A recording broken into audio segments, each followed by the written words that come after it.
Hello, hello, hello. Welcome to the Iron Sharpening Iron Show. This is your man, Big Jack. This is where we prove that we are stronger together, that if each one would reach one, we can all grow and glow.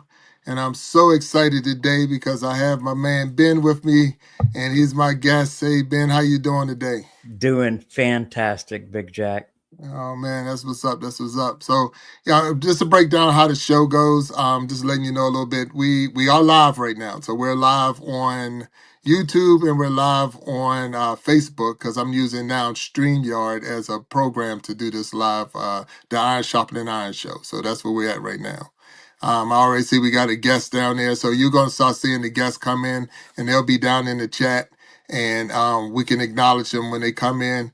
And then this is the first time we're going to do this after the live show. We're going to have a Iron Sharpening Iron after show, which we will have a deeper dive into our conversation, and that's going to be called Real Talk with Big Jack. But it's right after the live show, so that's what's up. So like I say, when they come in, we can acknowledge different people as they come into the live. But really, it's just about me and you having a conversation. All right. All right. So with that being said, well, with all that, hey, can you tell me a little bit about yourself? You know, who is? I know it's DBC Aquatics. Who is that person? Hey, well, my name's Ben, and I'm an aquariumaholic. Mm. I suffer from MTS, which is multiple tank syndrome. Oh, okay. Oh, wow. Hey, I'm the CEO of DBC Aquatics. You know what is funny is Mm. nobody even has ever asked me what DBC actually stands for in DBC Aquatics. Oh, Strange, well, right? yeah, yeah. So what does it stand for then? What does DBC Well, stand? the DBC stands for Driven by Curiosity. Oh, It's wow. it's exactly why this channel exists.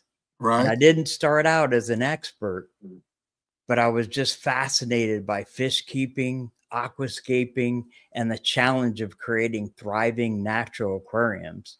And Mm. that passion kept me growing and pushing me to experiment and learn and share. Okay. And Wow. what started as a casual hobby in, get this, 2012, I turned it into something much bigger. By January 2024, I knew I had to take it seriously. And then DBC Aquatics isn't just a channel, it's a mission. Mm. Okay. It's a deep dive into freshwater, saltwater, and sustainable aquarium care. But I'm not just here to share what I know, I'm here to figure things out with you Mm. Okay. because I want to explore, test, and push the boundaries of what's possible in home aquariums. Therefore, if you're as curious as I am, you're in the right place. And Gotcha. I always welcome you and all. Right.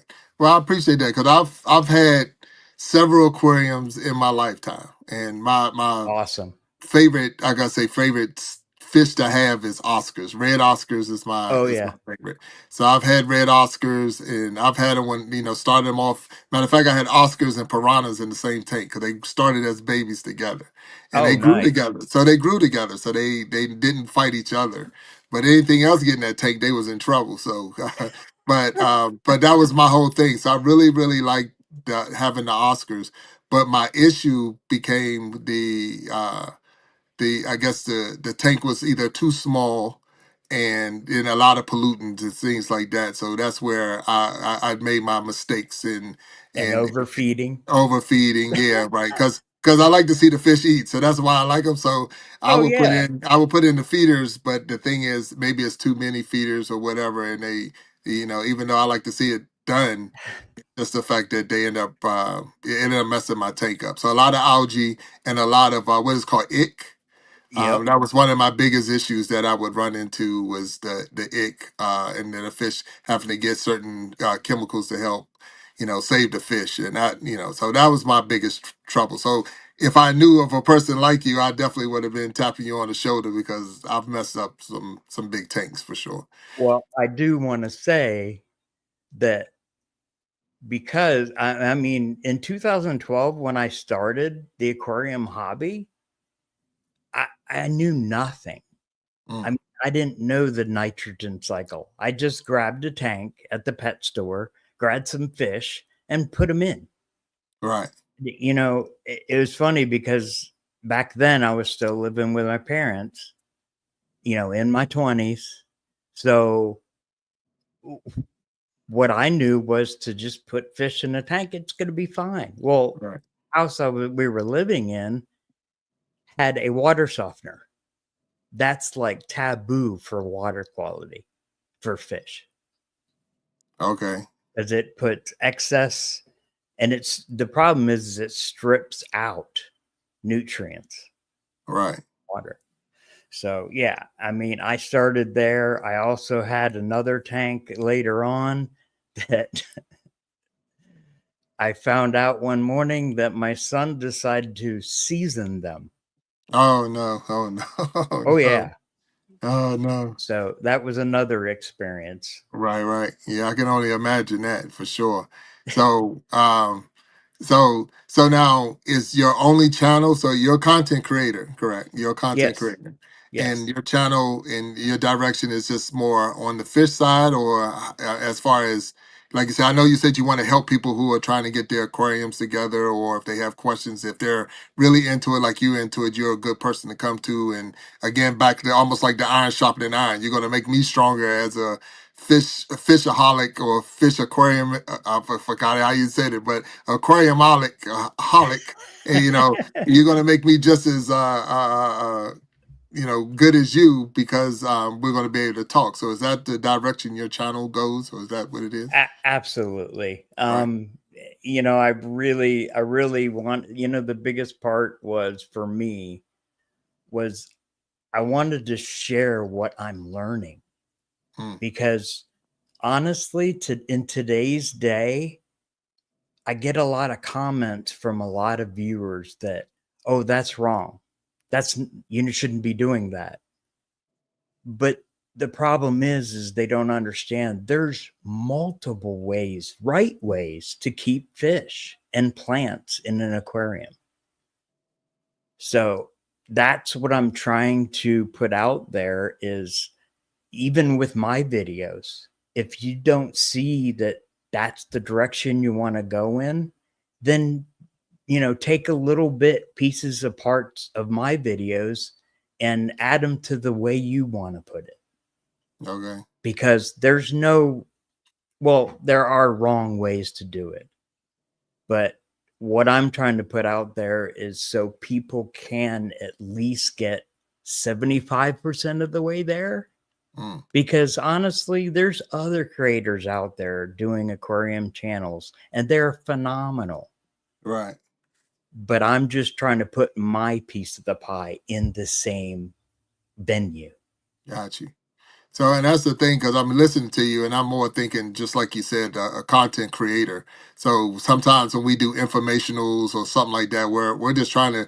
I'm not telling you my way is the only way. I'm not telling you I'm the best way. I'm just saying this is a way, and if you're struggling, this might help you. So when Oh we put yeah. it out like that and as a content, you're putting it out in videos, you're sharing your success, and because it's your success, then that person might be successful if they try this. Like I say, you might take just one piece of what I did and it works for you and that's all you need. But Right.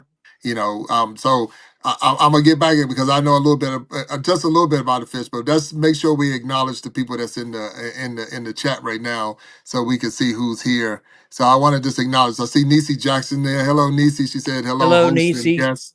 And then you got My Time, Anthony My Time's in there. Hey, My Time, how Anthony. you doing? So good to see you and thank you for being here. Casey Inspirational Tales is here, so I appreciate Casey being here. Cecil Mayberry is here. Hello, Cecil, how you doing? And I see Because I Can is in here, so hello, Because I Can. And then Creating Change is here, and Creating Change is coming in saying howdy, my friend. So hello, all of y'all. You're watching the Iron Sharpening Iron Show. I got my man DBC Aquatics. He's in here and he's telling us a little bit more about fish tanks in his, not just fish tanks, but the, the makeup of the tank, the breakdown of the tank, lessons learned from times like you shouldn't season the fish while they're in the water because that's not good for them. That's not good for them. So, Hey, those are the things. it was a great learning lesson for my Oh yeah, son. yeah, definitely, definitely. So without a doubt. So I can tell you one. I remember I had fish when I was in the military. So I had a tank of fish, and I had two real big red Oscars in there. They was nice, good sizes, and I got deployed. So I got deployed to I think Kuwait at that time. That's when I went to Kuwait, and when I got back, my fish was gone. And so I'm like, whoa, what happened to it? 'Cause I knew how to take care of them, but Yeah, my wife and kids and all didn't know how to take care of them. So the fish was gone. So whatever happened, they was unalive. overfeeding. So yeah, and it could have been that, or no feeding, or didn't change the water, didn't change the filter. I don't know what it was, but they were All gone. the above. So now here it is. Now one day I go into the backyard and I see my fish. Like y'all could at least got rid of the fish. Don't throw it in the backyard. So they just threw them in the backyard. So I'm like, so and the thing was, those fish was still everything. So I'm like, it's just happened. I was like on my way back is when y'all took the fish out. I mean, it wasn't even that long, but you know what, you just you gotta love them. You can't get mad because the thing No, is, it's my passion, you and didn't because train it's them. my passion, it's not everyone else's passion. And that's one of the things I learned from that is because it's my passion don't mean it's everybody else's passion. And I love my Oscars. I mean, because Oscars are so cool. So a lot of people don't know this, and I don't want to take away from your story. And maybe you can help me with this. But the Oscars would let me pet them. So they would Oh come up yeah, to the top of the tank, and I could rub them on the backs and stuff. Because that type of fish would allow you to pet it. It wasn't just yes, it a will. deep diver, and that was one of the coolest things I loved about the red Oscars. But again, I know my tanks wasn't big enough for them as they got bigger, Oh and yeah, you have to really have the space if you're really into it to make sure that they have everything they need because they need a room to roam and things like that. But oh um, yes. so so as a content creator and an aquarium enthusiast, I would say SME, subject matter expert. Now, are you a saltwater tank or a freshwater tank? How does that work for you? Both. Both. Okay. All right. Okay. Yeah, well, I mean, at the time I've got one saltwater tank that, is just a nano, but that way I can experiment with the saltwater side. Mm, It's, I haven't kept that many saltwater tanks in my life, but mm. I this is the second one I've done, and it's kind of going through the ugly stage. If you know, what the Right. ugly stage is of a Oh yeah. saltwater tank. But yeah, mostly freshwater. At first, I like back in 2012, I started with, just here's a visual picture: turquoise blue gravel, Mm, and then ceramic, not even caves. It was like ceramic frog and a ceramic alligator, right. Right. and then Mm, whatever fish I wanted. I didn't mm. even match the water with the fish. Right. Right. So it was a nightmare. So you got the stuff that came with the tank. That starter tank. Basically, Yeah, the starter tank. yeah, Yeah, basically. right, right. So I like the saltwater fish because of the colors. I like the different colors I would get out of them. They're real pretty blues and They're oranges and things. gorgeous. Yeah, Yeah, so you got more of a variety of color from the saltwater than you got from the you actual do. You freshwater. do, So hands that down. was, Yeah. but they're real hard to you got a lot more work to go with the salt water to keep them, like I say, you get that ugly tank, especially in the beginning and trying to get it all right. And if you don't keep the balance right, you can really damage the saltwater side over freshwater side. Yeah, you So really yeah, can. yeah, yeah.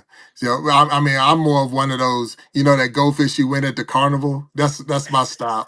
I'm more in that style, the bowl thing, Right. But yeah, But but you know it's what's funny about that?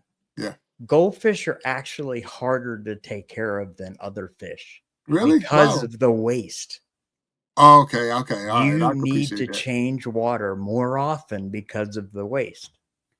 I would have never guessed that, but you're Yeah, right. You're right, but I would have never guessed it. So now, this is what a lot of people do. So you gotta help me out. They go get them an algae eater, one of them sucker fish sitting to the side of the tank, so they don't have to clean their tank anymore. Is that? wrong, wrong, wrong, wrong, Yeah, yeah, wrong, yeah. wrong, wrong, Right, wrong. right, right. Okay. As I've said, and I've said this in other videos, that, yes, you have algae in your tank. Please, by all means, get an algae eater, get a bristlenose pleco. I mean, all those one, a molly, a platy, they all love the algae. Mm, However, it's not a replacement for maintenance. right, right. Okay. You need to get your hands wet and Mm, get in there, get the, excess algae out. You need to scrub it down. I mean, I've come up with a 15-minute routine, and I have a video on that as well, right. that you can do 15 minutes a day, and it'll cut your maintenance time. I mean, terrific. It's Mm, awesome. But it'll keep your tanks cleaner and also keep the algae at bay. And yes, I agree, you can have algae eaters, but don't think that they're going to do all the work for you. right, right. I got you. Yeah, because that's where a lot of people make. I would say, I don't say the big mistake, but that's one of the big mistakes where you're thinking, a lot of people get fish, they put them in the tank, and it's one of those. They're in here, let me leave them because I don't want to do all that. 15 minutes a day. You mean I got to do all that work? Then I don't want them. That doesn't make sense to me. So that's where a lot of people make their mistake because you don't want to put in the work. Right back to content creating. You went back to content creating. You got to put the work There you in. go. If you want to Yeah, get anything out of this, you got to put the work in. So if you bet. you're saying for 15 minutes a day to keep my tank clean, then imagine as a content creator, we would have to put in 15 minutes a day, and that would keep your account clean. That'll keep the freshness of the content that you're putting out or the reacting to people. So if I took that same 15 minutes a day as you're saying and went and visited channels and said hello and made a comment and watched some of the videos, even if you only get three, just imagine how your network would grow just in then that right there. So Hello. yeah, Yeah. yeah, yeah, it's all over. So I yeah, that's mean, awesome. a video, how Right. long does it really take? I If you're mean, being just you without editing, you can do yeah, an 8-minute video. right. Yes, yes, I agree. Edit time is, can be, it takes It can me be. 2 hours to do editing, Right, but right, right, that's just me. right. Yeah. Now, No, no, and right, and I'm glad you mentioned that just then because I heard something today about the 8 minute video. So and someone I was watching, and I can't remember exactly who it was, but they were saying make sure you do if you're doing a video and you got to do some longs if you're trying to be monetized. So I just want to yeah, mention and put that out there. Not that you can't get away with shorts, but it just takes so much views and this and that for the shorts. But they were I like, don't do even, sorry, go ahead, no, Jack. no, no, no. Go ahead, go ahead, go ahead. I don't even do shorts anymore. Mm. And why is that? It's because the people that watch the shorts don't watch the longs. Right, right, right, right, Don't. They right. just don't. Yeah. Some, you'll get some, yes.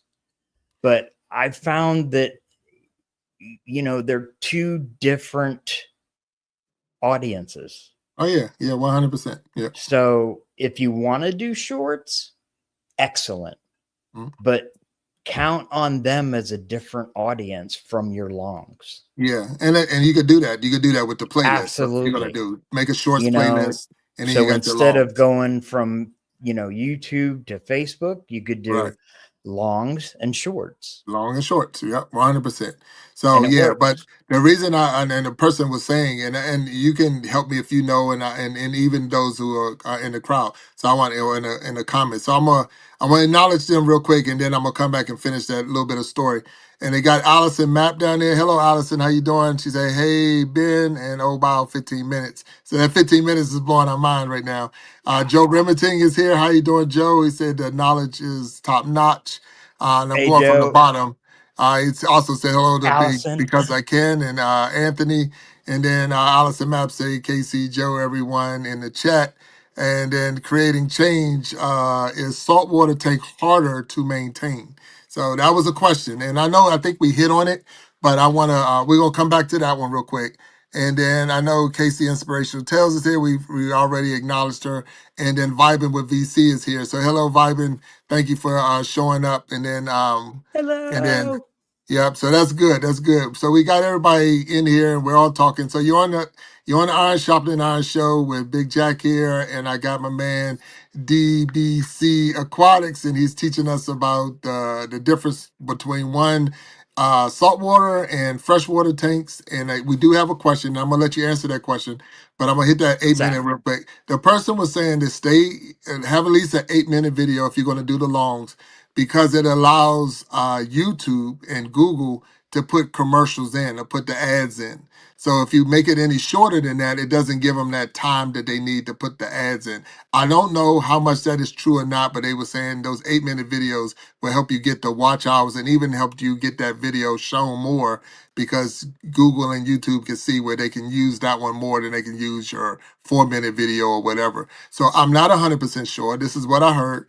And because I heard it, I'm like, that almost kind of makes sense to a little bit. So, have you had that experience? And then we can get into anything else that's being talked about. So, the question we're going to ask. So, which one you want to answer first? My question or the other question about the saltwater tank? Sorry, I was going through the chat while you were talking, so we'll have to come back to your question. Okay, my question is: have you had the experience with the 8 minute video, where is the 8 minute video better, or if I do a 4 minute or 5 minute video, is it the same? You know, I actually started out when I got serious in 2024. I started out doing 4 and 5 minute videos. Mm, And sure, I got attention, but the problem is I don't think they're quite long enough for the algorithm to catch on with what you're saying and where they should put your content. right, Because I feel like if you've got an 8 minute video and you're, kind of catching things all around that subject, that eventually the algorithm will catch on to that subject and go, okay, we have that audience and we'll put it there. right, So that's when I started to make sure to try to do an 8 minute video. And just looking at my analytics, it did make a difference. mm, okay, You do. My thing is you don't get the watch time on the 4 or 5 minute videos. You okay, do get the 8 minute video watch time. mm, Um, and I did a little experiment, and that's what happened for me was the longer timed videos you do, the more watch time you'll get. right, okay, Like if you do a 4 minute video, my experience tells me average, you're only getting maybe 1.5, 2 minutes watch mm, time okay, okay, per viewer. right, And then if you go with an 8 minute video, you're getting more like 4.5, 5 minutes of watch time. gotcha. So ultimately in 2025, guess what we're wanting? Watch time. Right, yeah, Because gotcha. subscribers will come. Okay, But you do what you should strive for is anywhere from 8 to 10 minutes video. gotcha. That way you're getting at least 5, 6, 7 minutes of watch time. And And that's per viewer, right? Per viewer, you're yeah, gonna have those that'll watch it all the way through. right. Mm. No, that makes sense. So I appreciate you sharing that part with me, and I did hear that today watching another video. So that's good information. So I appreciate that. So I want to acknowledge a little bit, and we're gonna go right back to the question that was asked. So Yeah. in there now, and I see Walter Jernigan's in there. Hello, Walt. How you doing? My Games is here, and then My Games is Big Jack Storytime. How you doing, brother? I know your guest. Yes, I'm sure you know my guest.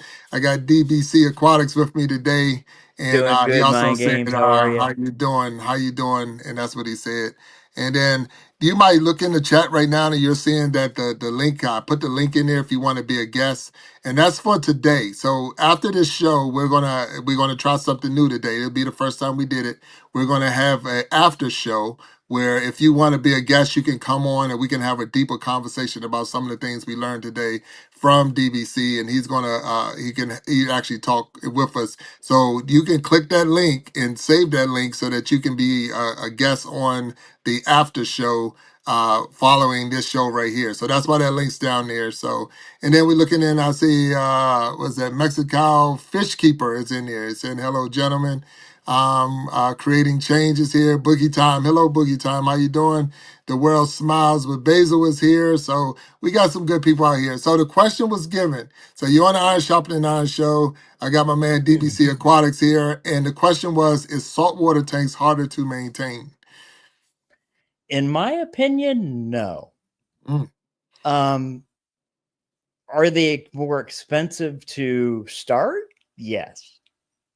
But once you have all the equipment, it, it's really not that difficult, I don't think, personally. mm, Because, once you find out how to take care of the water, how much salt to put in. And I will tell you that an auto top off is your best friend okay. because it keeps you from all that evaporation going on in your tank. That way your salinity stays stable. Oh, wow. Okay. All right. Now, I guess I'm gonna ask a question. What kind of salt is it now? Is it sea salt or is it table salt or what kind of salt are we dealing with? No, it's sea salt. Now, I will say there's a lot of manufactured salt out there for saltwater tanks. It's not like, the ultimate ocean salt. So it is Okay. manufactured at warehouses, but yeah, it it resembles sea salt. Okay. Okay. All right. So now it's just like I get a bag of chips that says it's got sea salt on it. That's the same salt we're talking about. No, No. Okay. no, Thank you. Thank you. That's what I'm saying. Is it sea salt? Is that the same salt? no, it is not. Okay. All right. And Now. So. I have to stop right here and say, Mexicali Fishkeeper, it's an honor to have you in here. Oh wow. Okay. All right. Yeah. Definitely acknowledge. Yeah. And Boogie Time, I hope you feel better. And I don't want to forget everybody else. You are family, and I love you all for coming. And this has been awesome so far. Oh yeah, definitely, and I appreciate it. And like I said, we don't want to miss it, so we did acknowledge Boogie Time for being here, and we appreciate Boogie Time and Mexicala Fishkeeper. This is the first time I've seen you, so I couldn't say anything other than thank you for being here. And it's the Iron Sharpening Iron Show.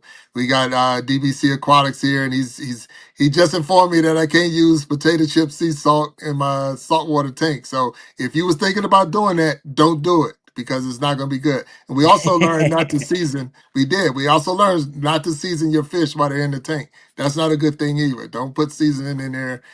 They kind of not to like that stuff. So that's what's up. So what type of fish do you like, or do you have a big variety of fish? Oh, man. Well, at the moment, I've got, um, mollies. I've got cichlids. My favorite is the one behind me, Okay. and which is that 60-gallon Right. with the Neolamprologus caudapunctatus. Mm, They are cichlids, and they're classified as shell dwellers, but they're really not. They actually lay their babies in the sand and then covered up with sand, mm, and they are. it's stunning. They've got a yellow fin up top, and the males and females are identical Okay. in color, but the only difference is size. So the Okay. bigger ones are males, then they get up to 3.5 inches long. Right. And then the females obviously are smaller. But man, I've had them, gosh, 6 months now, and they are just my favorite. Right, right. Okay. All right, that's good. That's good. Now, have you ever been, say, in the ocean where you actually say snorkeled or deep sea dive where you actually see them in the ocean environment, or everything you've done is in the tank? I'm just wondering. No, everything I've done is in the tank. Now Right. that's a bucket list of mine. Oh yeah, yeah. Okay. All right. Yeah, I was in I think where was that? Yeah, I know when we was in Bermuda, we got to do it it was just snorkeling though. And then when I was in Hawaii, I tried to do it.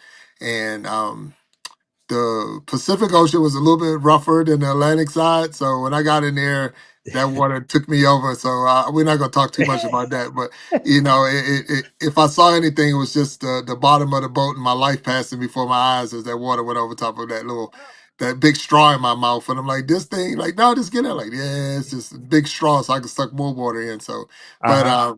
that's cool that you have it. So as a content creator, Yes. what challenges have you had? What's some of your biggest challenges? Or I would say, if I could do it again, what would you do? Or how would you do it? You know, honestly,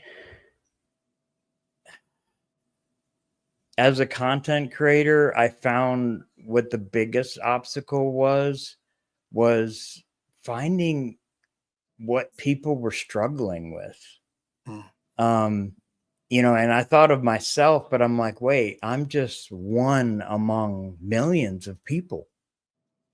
So I need to find out. Well, and that's where I started, was the struggles I had with fish keeping. And I found out a lot of information just from comments from, my viewers and my community. And it's really awesome. Sure, there are some negative Nancy's out there, but it's okay because they keep their tank a specific way. But I'm learning, and that's where I want the community to go is, hey, we're all in this together. We're right. all keeping fish. Mm, We all want them to thrive. right. We want our plants to thrive. So why can't we work together to get to the same goal? Yeah. That's what's up. Yeah, and that makes Because sense. eventually, there's fish on the extinct species list that we as aquarium hobbyists have, Mm, and that can eventually put them in the wild again so they can thrive again. wow. But Okay. if that's not a possibility, at least we still have them. And that's been a passion of mine, is that, man, it's so nice to know that we've got these in our tanks Mm. so we don't lose it. We don't lose the species. So I Yeah. don't know. Now, I've probably got no. off topic, but No. We're right on topic. So no, 100%. We're right on topic. So the thing is, and even what you're saying, it is true. So we have a lot to offer. Like you say, we all, if we, if you and any other fish tank enthusiasts and fish rate people that's raising actual aquarium type fish and all, if you united, like I say, if you got a certain fish or certain type of fish and I got a certain type of fish, we're keeping that species alive because we have them in our tanks, yeah, so and because of that, and knowing that there's another one over here and another one over here and another, so the more you network with all these different groups, you can definitely make sure that, like I say, just the knowledge alone is like, okay, there's 1,000 of them or 100, and I know that's not, they still would be on the list, but at the same time, knowing that there's 1,000 out there and knowing that there's 1,000 maybe maybe 1 and 2 can breed. I don't know. That's what I was about to ask you. Is this possible to breed the fish? Have you done that, or is it you're just Oh, I it's don't mess very around? possible to Okay, breed fish. Yeah, right, I right. mean, you get the right atmosphere for them. Play a little Barry White, you're good. Barry White, sure you're right. That's right. So the fish go listen to some Barry White. Yeah, that No, might do it. That might do it. the funny thing is it's really about the time of year for Mm, most fish. right, What season that it's right for them for breeding. right, right. But Yeah, we try to, I don't know, set the mood. If yeah, I yeah. want to say that, set the mood for them. Right, Try to make sure their tank is clean and water's quality is clean. And sometimes we do it too much because you don't right. want a pristine aquarium. You want a clean aquarium. Right, right, right. Yeah, you have to have some form of bacteria and all that for them to Absolutely. live. Yeah, and that's even human beings. We got to have some bacteria. We can't have just yeah. Yes. So just a quick acknowledgement of people out there. I see CEO 369 is in there. Consultant, how you doing? Hey, And CEO. Resilient Queen is here. So hello, Resilient Queen. This is the Iron Sharpening Iron Show. Got my man DBC Aquatics here. He's teaching us everything right now about the aquariums and taking care of fish. And all y'all who are named Nancy out there, he was not talking to you when he said negative No, Nancy. He was no, just saying negative Nancy. So if you're named Nancy, don't get offended. He wasn't talking to you personally, that's unless you're right. negative. I Unless love you're you the negative. same. But if you're negative, he was talking to you. So that's how it works. But nah, we wasn't talking to anybody in particular. So I'm just messing around when I say that. So now, do you use live plants, or do you use like I used the little plastic plants? So bear with me and forgive me. But Well, I will start off with, like I said before, I didn't. mm, And I was honestly scared to death to try plants because I thought, man, it's hard enough keeping fish. Now I go on to keep plants. That's a whole different avenue. But now, man, I wouldn't have a tank without them. right, okay, all right. I love plants. Mm. And, there's so many more that I want to try and experiment and multiply. And, I'm almost having more fun with plants than I am fish. Oh, with the fish. Okay. All right. Wow. That's cool. Because I was always fascinated by them because of the fact that, you think of a plant that's growing on the land, not in the water. So to have something growing underwater and still considered a plant, it's like, the amazement, it's just amazing how that works. And so yeah, so that's one of the things that I do find fascinating in that sense, that you can take a plant and put it. It's so different than like a snail and some of the other things that you don't consider to be water creatures, but they can also adapt to the water, and that's amazing. So yeah, Right.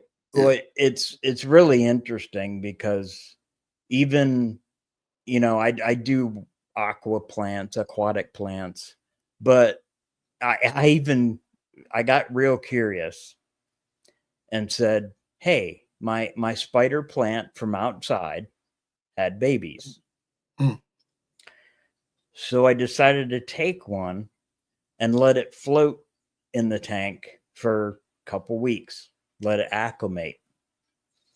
And then after that time period of it acclimating, I went ahead and buried it in gravel on the bottom of my cichlid tank.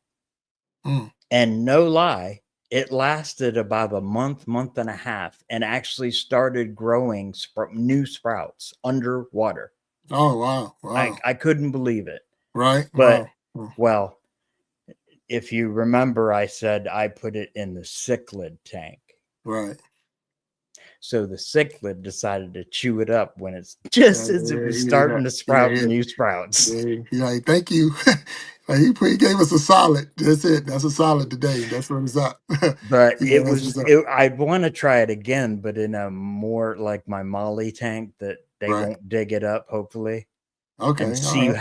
how it grows, because I Gotcha. was amazed that it was able to do that. Because I mean, yeah, sure, there are plants that don't have, water covering them all the time. Right. There is a drought season. Mm. So, maybe that's the possibility because it acclimated long enough. I don't Right. know, Right. but I want to Yeah. find out. I mean, Well, that's right along with my curiosity of tanks, plants, fish. right. It's wonderful. Well, and the thing, even what you're saying, and I'm looking at as you're talking, I'm thinking more of even content creating again, trying something new, trying something different, seeing how that goes. What's the adapt? Yes. How would that adapt if I did this, if I threw this in here or put this word in here, what results would I get out of it, and just to see, because how else would you know if you didn't? So that's no different than using the Right. StreamYard. Right. When I first got the program, it was mentioned to me. Matter of fact, Mind Games is in here, and he mentioned it to me first, and I'm like, okay, I'm gonna try that. But then we went through trial and error, testing this, testing that, and a lot of different people came in and helped run the different tests, and I appreciate that. But it's one of those, how do you know if you don't put it to the test, if you don't try? You bet. Because you just won't know, and that's part of anything. You got to at least put it to the test. So Michael Wells is in here, and he made a comment. You should make more videos about plants. So I guess he's already telling you what to start creating. So make more videos about plants because it's definitely is Awesome, needed in there. Michael. Yeah, yeah. So and I'm looking in there. Allison Map saying, "Oh, cool." Again, you said that Michael West went through and said, "Remember to hit that like button." So if you haven't hit the like button, please hit the like button. And if you want to be a guest on the after show, so we're having a Iron Sharpening Iron after show. It's real talk where we can break down, and it don't have to just be on the fish topic, but it is a way for more people to come in and we can just have a discussion, and you can all be in here. We can have up to 10 people in here, but I can tell you this. I don't like that idea. So we're looking at maybe 4 or 5 people so we can actually have a real conversation and go back and forth. But if you want to be a guest, the link is in the chat. So if you scroll through, you'll see it. And I'll post that link again. Again, we're watching the Iron Sharpening Iron Show. Got my man DBC Aquatics. I have learned so much about fish right now. I'm telling you that right now. So I've had fish, I've had tanks, and I thought I knew what I was doing because they were growing. But then they get sick, and then like I say, now I gotta find the right this and right that. And all I had was the local pet store. I went to the local pet store, Mm. and even there. So if you got to find a good pet store because I needed feeders. I didn't raise my own feeders, so I needed feeder fish. But the tank where the feeders were looked so disgusting. I was like, as soon as I take them home, my fish gonna get sick. So it's like, so do you raise your own feeders, or do you not have feeders, or all your fish are? I mean, how does that work for you? For me? Yeah. Yeah. Oh no, I don't raise feeders at all. Okay. So I do you have don't. fish I that eat, your fish eat other fish, or they just eat off maybe I guess fish food type material? Yeah, I give them fish food, and well, I will give them live food, and mostly like bloodworms or gosh, my brain's gone blank on that. Mm. But I'll give them live food, and then I'll also feed them, the store bought. But it's more premium food than it is like you can get at PetSmart. Right, right. I do get it offline, but it's higher in nutrition for the fish, and I've noticed a difference. Oh It's a yeah. huge difference Right, right. Okay. because they All right. have so much more protein in them. Yeah, yeah, yeah. That's yeah. 'Cause like I said, when I mentioned to you before, I raised Oscars and piranhas in the same tank, and the piranhas, it's not like the movie. I didn't have that kind of attack, but at the same time, it was they didn't want no Yeah, flakes. They wanted food. They wanted meat. don't put your You know. hands in the Yeah. tank. Right, yeah, don't put your hands in the tank. Yeah, yeah, yeah, you can. I mean, it's fun to watch, but it won't be there long if you leave it in there. But it's Yeah. it's all good. Yeah, they're definitely aggressive with that. Now, I'm reaching out and I'm asking because maybe somebody out there might think, the beta fish. I see them in the aquariums, all that. Well, not even aquarium. They be in a little Tupperware thing by Bowl. themselves. So is that a good fish to have? Is that a good start or? It's a great fish to have because what people don't understand is they're air breathers. So you don't even need an air stone or any kind of air for it. It's an air breather. So it will go up to the top of the water to grasp air. Okay. So they are so much easier to keep, but please don't keep them in a cup. I don't understand that. I mean, Right. I've got my betta that I got months and months and months ago, and he's in a 20-gallon long all by himself. Mm. And he loves it. Right. Okay. So yeah, it blows my mind how they ship these fish. But even the breeders, some breeders keep them that way too. I got you. So Boogie Time said, "What kind of fish is an air breeder, or did you say? I the think you said betta breather. Is you said breather or breeder? breather, Breather, like they breathe the air. Okay, so they breathe yeah, the air. right. Yeah, okay, that's good stuff. And then Michael Wells was saying premium food brands. Do you have any special brands that you would recommend? I Oh believe that's what he gosh, was yes, I asking. do. Yeah, Extreme is my extreme. go-to. Okay, it's called extreme. Extreme, yeah, it's called Okay. Extreme. Hold on a second.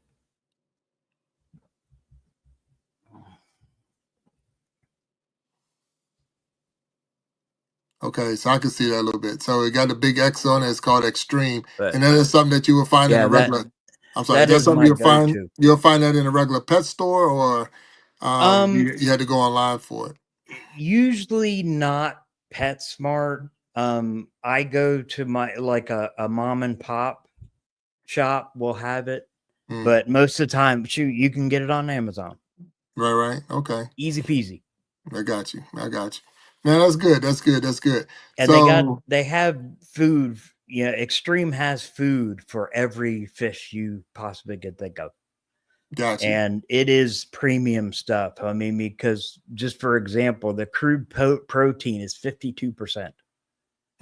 Okay. Wow. All right. I Wow. mean, if you go to the PetSmart, you won't find one even close to 52%. I don't Right. believe. Right. Okay. I don't go No, there much. not not for fish food or fish. Yeah. Right. I got No, you. no, not for Yeah. fish food. Right. Now, now that's good information. I appreciate that. I really do because I mean sometimes we do miss. We make them. We just don't know. I mean, because you don't Yeah. know, you just don't know, and you Well, I think mean, you honestly, I started out with that right, was PetSmart food and whatnot, mm, but I learned that they're not getting enough protein that they need right, through that food. Now, the thing is I do, because I do feed live food, which is even higher protein than that, it's like night and day. mm, So, maybe it was the live food that I gave them more so, but I found a huge difference with the extreme and the live food together okay, because I'll even have my fish actually do a one day that I don't feed them. oh, okay, mm, I give them a day off right. and So then a day off from not eating. right. And then Okay, I give them a variety. I'll have live food one day and then the next day I'll have dry food okay, and so on and so on. right, okay, And some days like on the weekends when I'm not working, I give them both. I'll give the live food in the morning and then the dry food at night or vice mm, versa. got you. So now I'm getting ready to go on vacation, Yep. and I had those little feeders where it's like if 4 days, 5 days, those little is that something or was I wasting my time? You can. However, just like everything else, it can malfunction. Okay. And then you come back from vacation with a huge mess in your tank. Right. Right. and dead fish I've had that. I've had that. It wasn't because that of much of a mess, overfeeding. but the fish was gone. Yeah. Yeah. Okay. All right. So that's thank you. Thank you for that. Yeah. Thank you, So Mexicali Fishkeeper. You see that comment from Mexicali yeah, I'm Fishkeeper? looking at it now. Yeah. Bettas, So gouramis, and paradise fish all have an organ called the labyrinth that which allows them to breathe surface air. oh, that's good information. That's good information right Yes, there. that So yeah, I couldn't yeah. remember what that was called, but thank you, Mexicali. You heard my thoughts. No, 100%. And that's the cool thing about, having people in the chat and being live that you're getting real feedback from the those who 100%. are there. Yeah, so that's cool. And that's the reason why we wanted to go with the extra show, the after show, because of the fact that there's some questions that might still be out there that we didn't hit on that people it's harder to chat and it's harder to type it in the chat and get your question across. So if you want to be a guest, and we're going to still be going on, but if you want to be a guest on the live show, or on the after show. That link is in there. I'll put the link on before we finish. But so you can come on in with us and we can have a deeper conversation about this. Definitely has been real interesting. I'm definitely intrigued, and it's almost getting me to the point I want to start another tank back up. But I'm I here to know. help. Yeah, I hear you. I hear you. I hear you 100%. I see living my best life is here at 60. She's here, is here. So thank you for being in and coming in on the Iron Sharpening Iron Show. So check it out, Ben. I'm a new content creator. I am just getting into this and I'm coming to you for advice. What are some of the things or what would you tell me as a new content creator? Well, and I will tell you, audience, Jack had no idea I was going to do this. So I actually popped this on Monday. So here we go. Mm, Have you ever thought about potential impact of your YouTube channel? mm, What you create, share, and say has the power to change lives, starting with your own. mm, Whether you're just beginning your journey or you're an experienced creator, I want to share a few lessons that might inspire you to reach for something bigger. These lessons come from an entirely different world, military training. mm, But trust me, they apply perfectly to YouTube creators. It doesn't matter who you are, where you're from, or what your niche you're in. These principles work because we all face struggles, challenges, and doubts. If you would put a 1 in the chat, if this sounds like you, I'd appreciate it. All right. So if this sounds like you, put a 1 in the chat for us. And if you would be so kind as I go through this, if you would put a heart if it resonates with you. So here we have some lessons I've learned and adapted just for creators like you and me. Start your day with a simple win. Hey, in SEAL training, the first task every morning is making the bed. Corners sharp, corners tight. It seems insignificant, especially when you're preparing to become battle-hardened warriors, doesn't it? But here's the thing. That small win at the start of the day sets the tone for everything else. As a YouTuber, you're making the bed. Could be as simple as planning tomorrow's content, replying to a comment, or just uploading that video you've been procrastinating on. Mm, These small wins build momentum. Each small task completed fuels the next. And if your day doesn't go as planned, hey, at least you can look back and say, I got that done. mm. Good stuff. So if you want to build a channel that changes the world, Start by completing one simple task every day. Build your crew. In SEAL training, you were divided into boat crews. Every crew relied on teamwork to paddle through rough surf. If one person slacked, they all failed. As a creator, your boat crew is your community, your viewers, collaborators, editors, and even strangers who cheer you on. You can't succeed alone. Lean on others, ask for help, and offer it in return. Your channel won't grow in isolation. Build your crew and paddle together toward your goals. Don't judge by numbers alone. Hey, in SEAL training, the smallest guys, nicknamed the Munchkin Crew, are often the best. They outpaced everyone, proving that size doesn't determine success. In YouTube terms, don't get hung up on subscriber counts or views. Success is about heart, consistency, and value. A small, loyal audience can be more impactful than a massive, unengaged one. Measure success by the size of your passion and commitment, not just your analytics. Embrace failure and keep moving forward. Hey, in SEAL training, even when you give 110% of your uniform neatly pressed and starched, your uniforms are never good enough. Failure is inevitable, but those who learn to accept it and push forward were the ones who succeeded. On YouTube, your videos won't always perform as expected.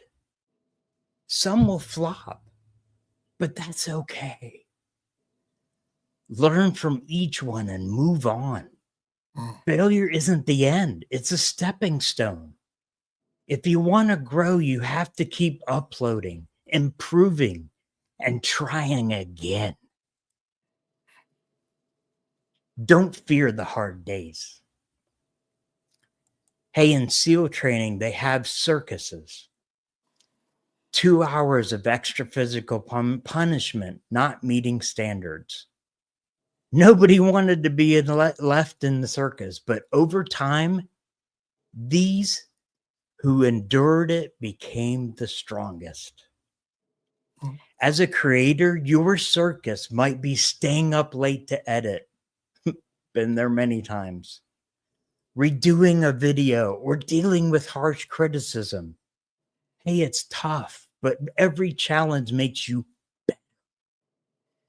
Those long nights, failed uploads, and tough comments, they're building your resilience.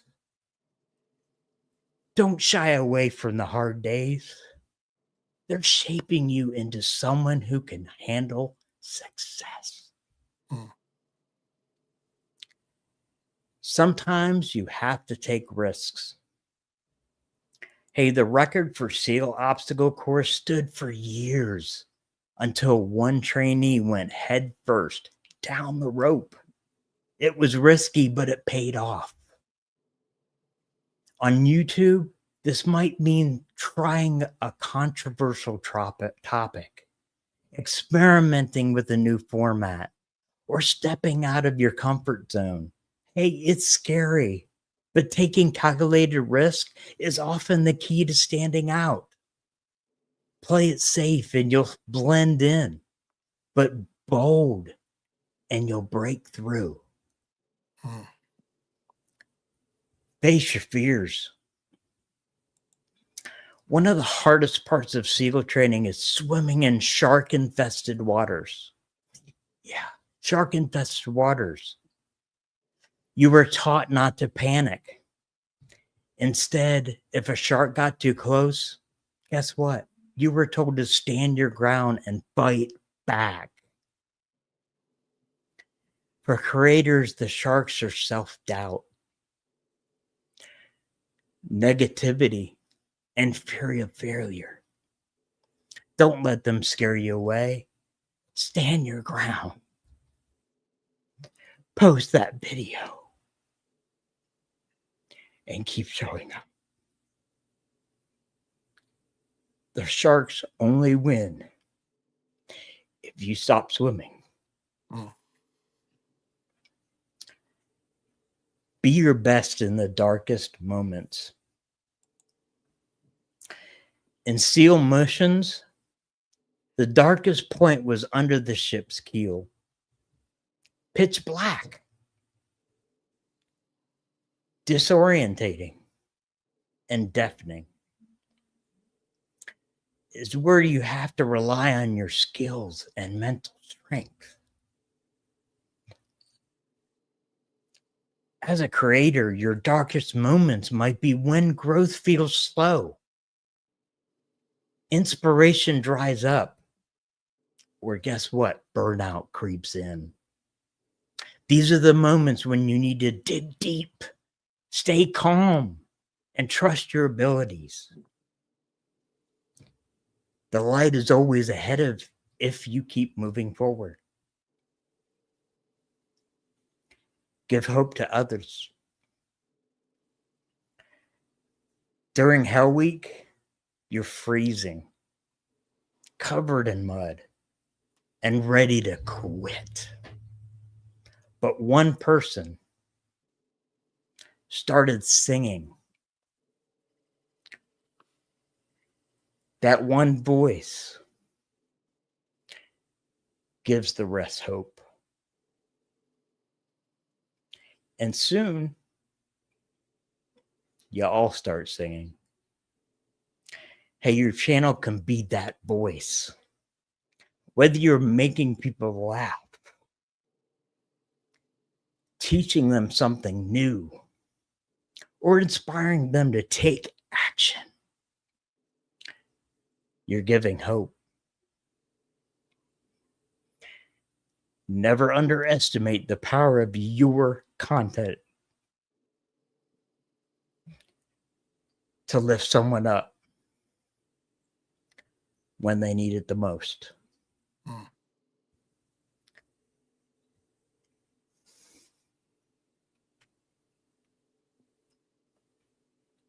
Never ring the bell.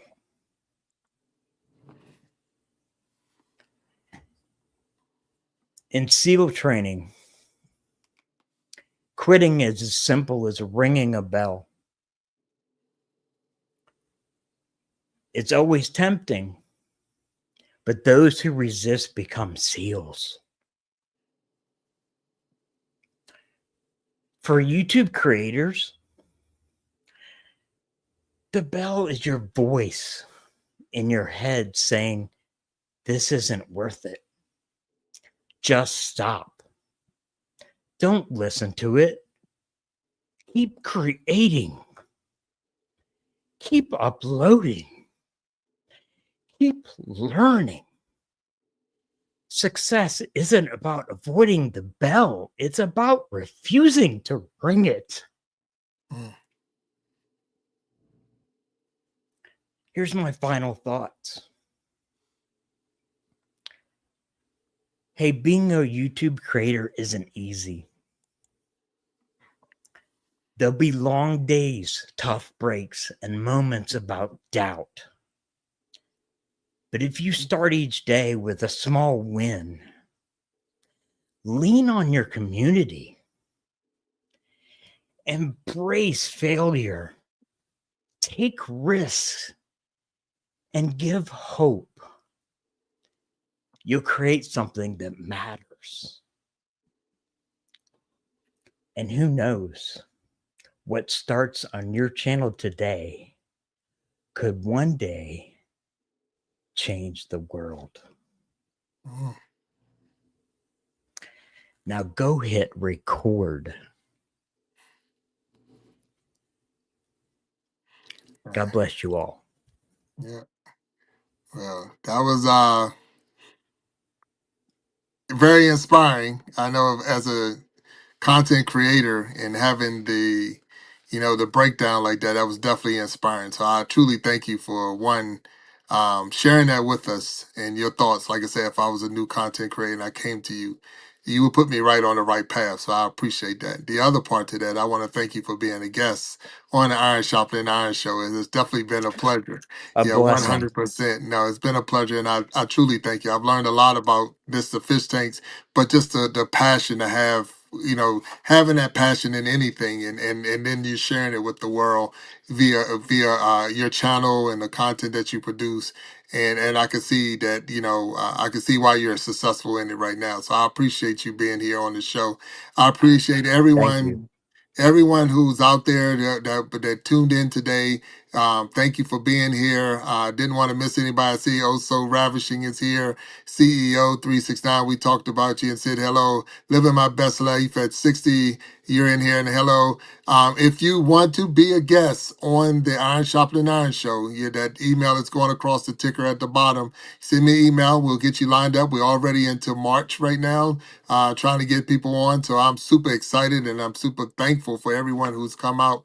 And if you want to be with us as we go into the next part of this, where you can be a guest on as we go into the after show. This is your opportunity to click that link that's down there in the comments, and it'll put you into once you go through the process, but it'll put you in as a guest, and we'll get you on, and you can actually be live with us as we're going on through this right now. So this is your opportunity. We're going to go on into the after show, but thank you for tuning in to the Iron Sharpening Iron Show, where we've proved that we are stronger together, that if each one would just reach one, we can all grow and glow. I'm again your man, Big Jack, and I want to say thank you all. Ben, truly thank you for being here. It's Thank been you a all. pleasure. Been a pleasure, and Thank you, Jack. I hope you can last. I hope you can go with me into the after show. Just trying to see if anybody's going to come in with us, and we can have a deeper conversation with that. So until next time, for those, we're going to take a quick break. It's going to be real short, and then we're going to go into the after show. So just a quick break. All right. All right. Thank you. Yeah.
Hey, nice to Hey, meet you, Jack. listen. Hey, what's up, sir? How you doing?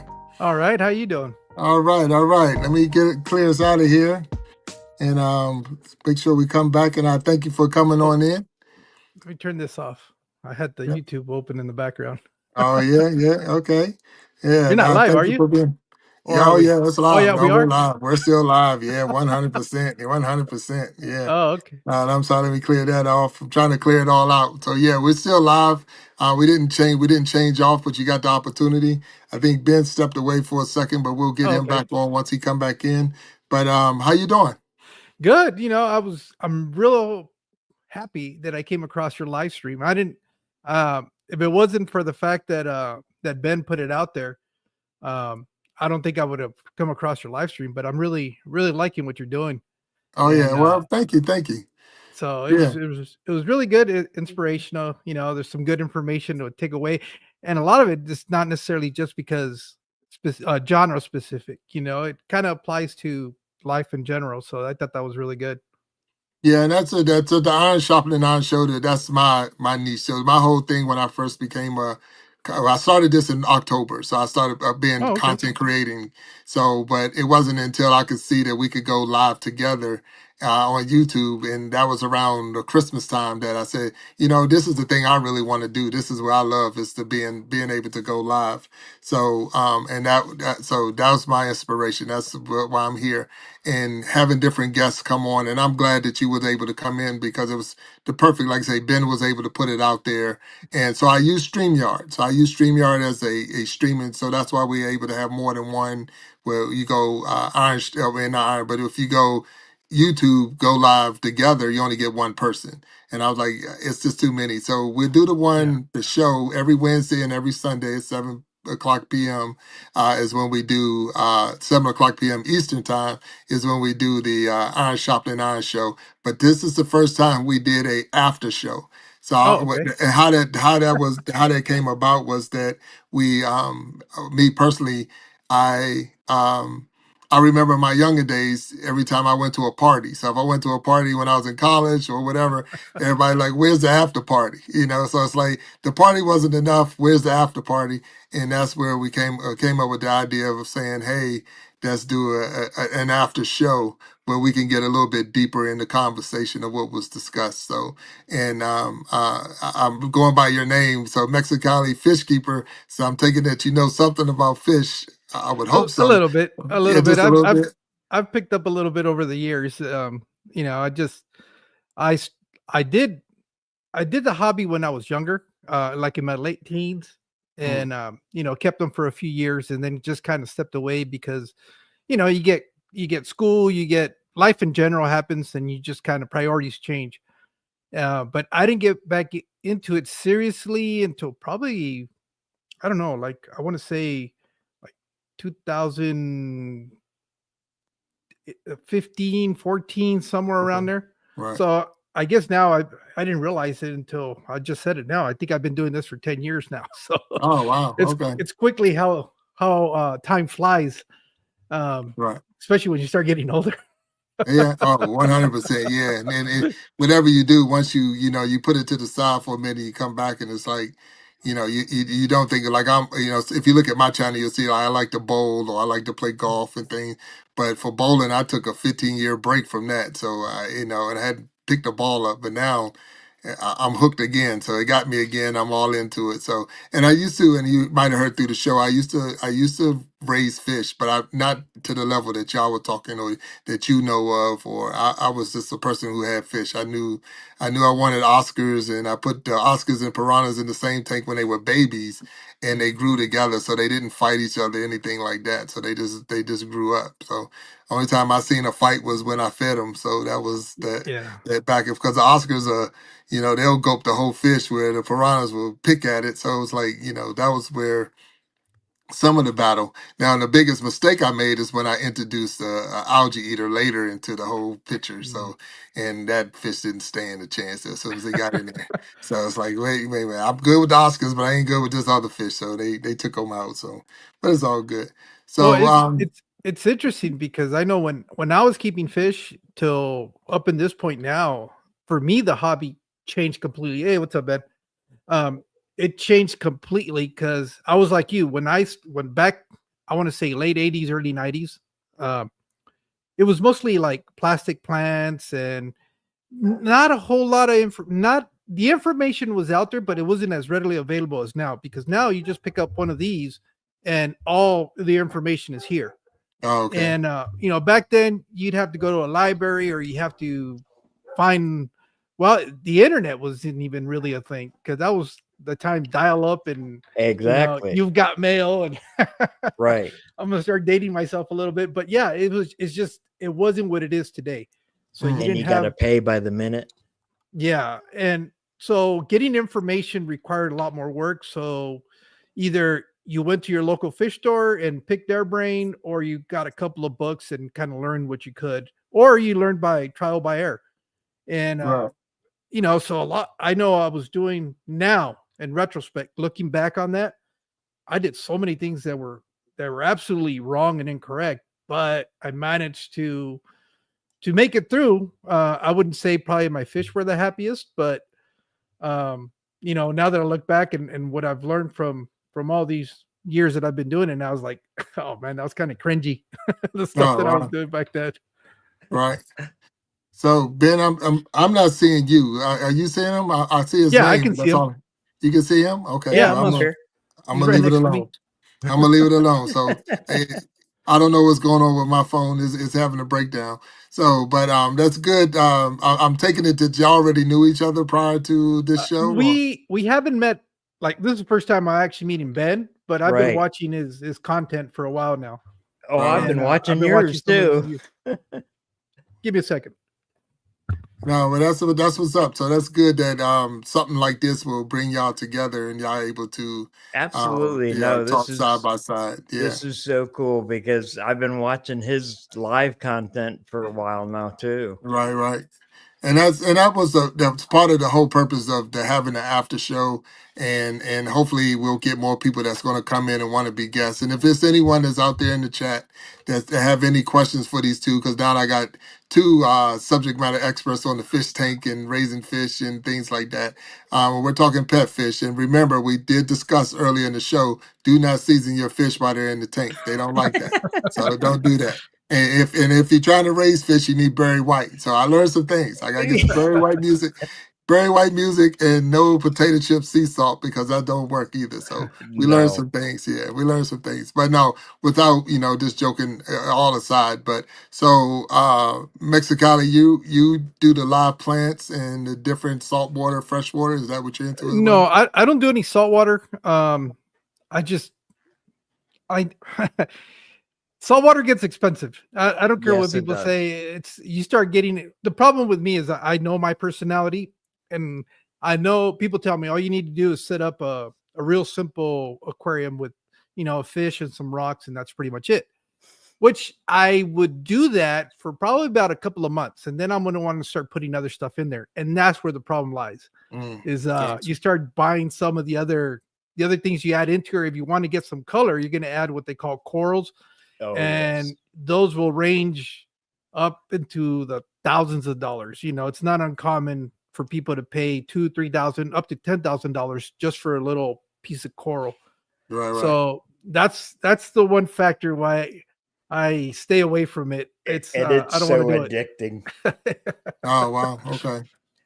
Yeah, I can only, like I say, because I was so simple in the tank, I can't imagine the putting in. But I know that me as a person, if I got into it like that, I would be all in. Then before I know it, yeah, I didn't spend way too much for. Yeah. So now we didn't mention this, Ben. So maybe you can help me. So what's a good sized tank to get if you really? I mean, if you're going to be into this, if you're going to get it, what's a good sized tank to?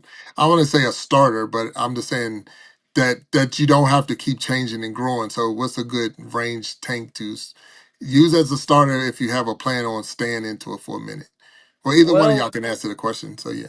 I mean, I don't know about Mexicali, but for me, I always go with the bigger the better. Okay. Because your water parameters won't change as fast as a smaller tank, and particularly how many fish you've got in the tank. So, I would particularly go bigger. So I would probably start off with 20-gallon tall or something. I mean, that's what I honestly started off with, was a 20 tall or even a 20 long. Right. I mean, because that 20 long gives you more space for more plants. If you want to go that route, plants help a lot with the water parameters. But yeah, I mean, that's where I stand on that. I would go as big as you have the space for. Right. Okay. Yeah, that used to kind of be my philosophy when it came to advice for starters, but the more I've been doing this, the more it's kind of changed a little bit.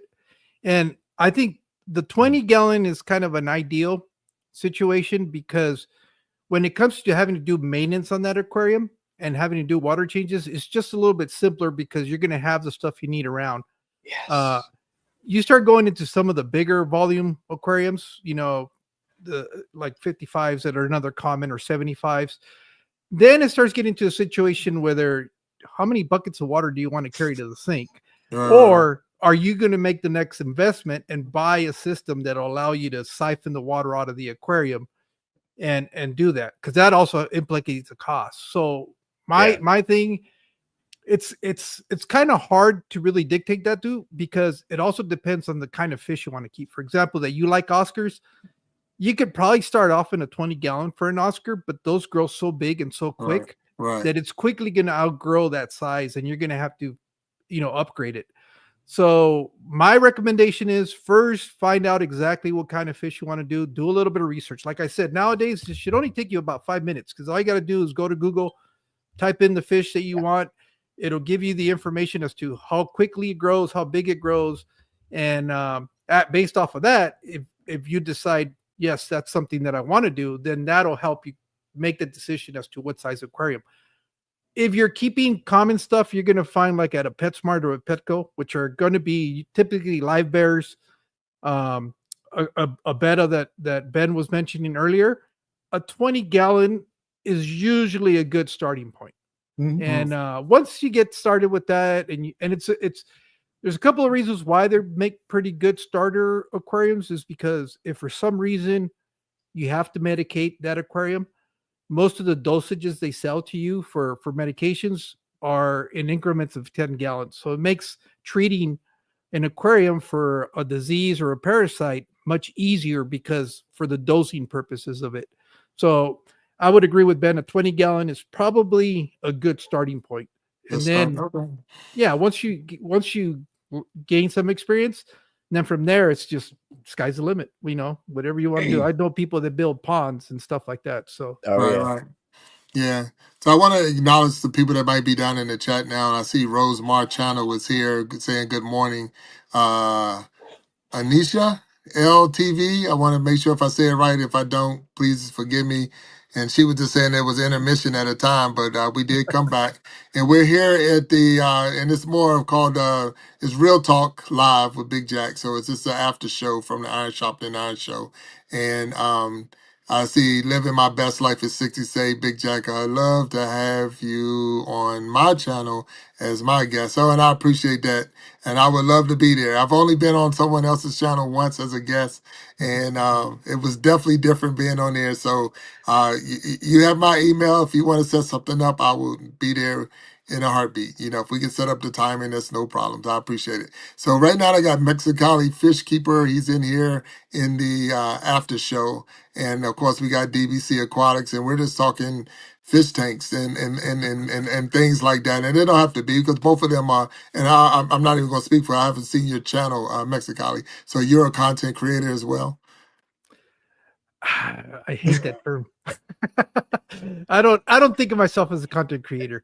And I understand what Ben was talking about, and that's fine, because I know people start a channel for different reasons. And I think at the end of the day, whether I like it or not, I am a content creator because I'm posting stuff to the channel. But I guess where it differs a little bit is the ambition behind it. For me, it has always been about connection and creating community. And the reason I say that's particular in our hobby, it's not unusual to be the only one in your circle of friends that likes fish. Right. So it's very hard to talk to other people about fish that can relate to what you're going through or what you're thinking about or what you want to do, because they don't share that hobby with you. So YouTube has been that opportunity to connect with that side of that community. And that's really the main reason why I started my channel, is because I wanted to find people like Ben and some of the other people that I've gotten to know that we share that commonality of keeping aquariums. And from there, it just goes into much more. It's funny how with social media today, you can make these connections and friendships that under any other circumstances you would have never met or come across because of just simply where people are Right. all right. You would have never, or if you cross paths, you would have just been another stranger in the street. Right. But because we share what we're doing, I don't know, Ben, this is the first time I'm meeting him, but there's like a connection there because we both understand the hobby. We understand some of the things that we do and stuff like that. So I think that's what's kind of cool and unique and special about when you get to do content, especially like in a niche like ours, where it's even smaller, than most other hobbies. Yeah, and that right there is because again, when that circle is small, that hobby is and I would say it's a rare hobby because there's a lot of people that have fish tanks, but the thing is, a lot of us don't know what we're doing. A lot of us we own fish and we know enough to keep the fish that we have alive, but we're not going to experiment with different plants and try this and try that. And I'm gonna change like that, changing the water you say every day, 15 minutes No, or No. I didn't okay. say water. I said maintenance for Maintenance, 15 okay, minutes a okay. day. Right. Right. See, and that's why we're having this deep because I'm like, wait a minute, change every day. I don't want no fish because I know I didn't do it like that. So No. that's maybe why my fish was suffering because I didn't change them right. Well, But it's interesting you talk about that because it's funny because it's as small as a community that we are. There's so much conflict and controversy when it comes to certain topics. Oh, yes. That's usually a trigger when you start talking about water changes and it's And the amazing way how you keep your contentious tanks.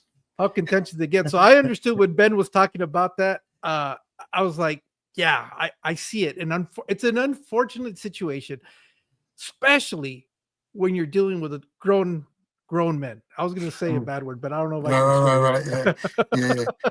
Family friendly, Yeah, please, family friendly. this is not my channel, so I'm gonna keep it family friendly. But it is kind of pathetic that we have adults that are arguing and bickering like little kids over stuff that really isn't that important.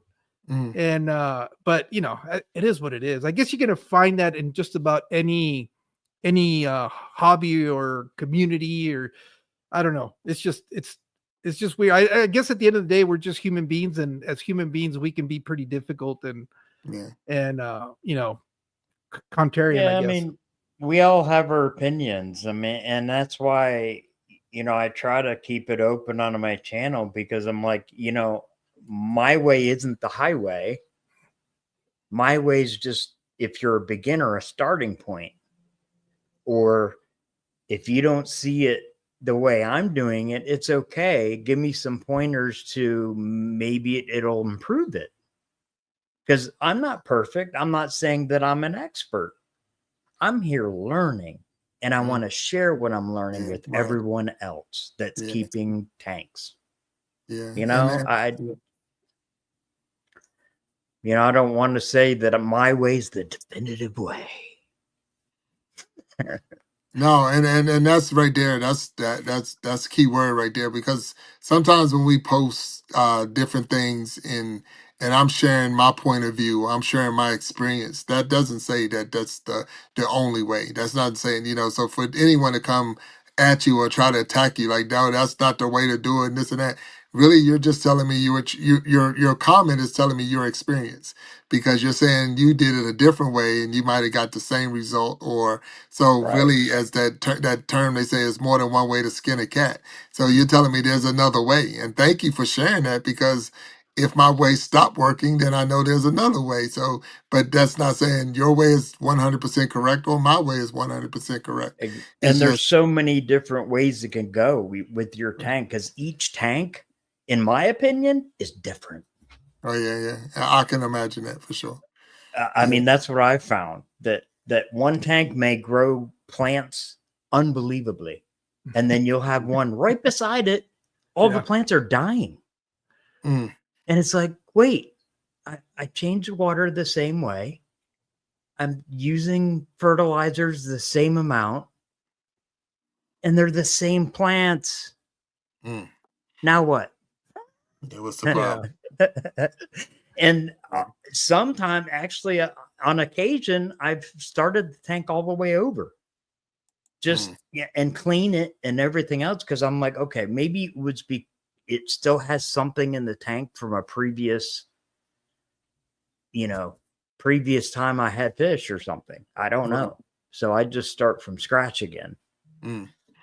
Yeah, I think that was most of my issue, is even when I went to try to clean the tank, I didn't get the rocks. That was my big thing, is, I had a lot of stuff in the rocks. I'm like, am I cleaning the tank, or I'm just wasting my time? Or, I took dang near all the water out. The fish is sitting over in another location, fighting it, like, when we gonna put us back? And then you got to set the water and put the water back in and treat the water and get it. And then it got way more than it was worth. So it's like, wait a minute. So that's part of why, my last time around, I'm like, okay, I'm done. I'm done with the fish, and I still got the tanks, because you put a lot of money into it. That it's like, what are you gonna do with these tanks and all of that? But it's just one of those. It's a lot of work, and if you're gonna do it right, it takes time to do it right. You want to do it right, and I think both of y'all are, I would say you're subject matter experts on it, and you're doing it right. And So still learning. how much Yeah. time, does it take? I mean, you're looking at it now. How much of your day do you contribute or put into your fish? I've got to the point now where not that much. I'm more of the opinion of enjoying the aquariums than working in the aquariums. But Gotcha.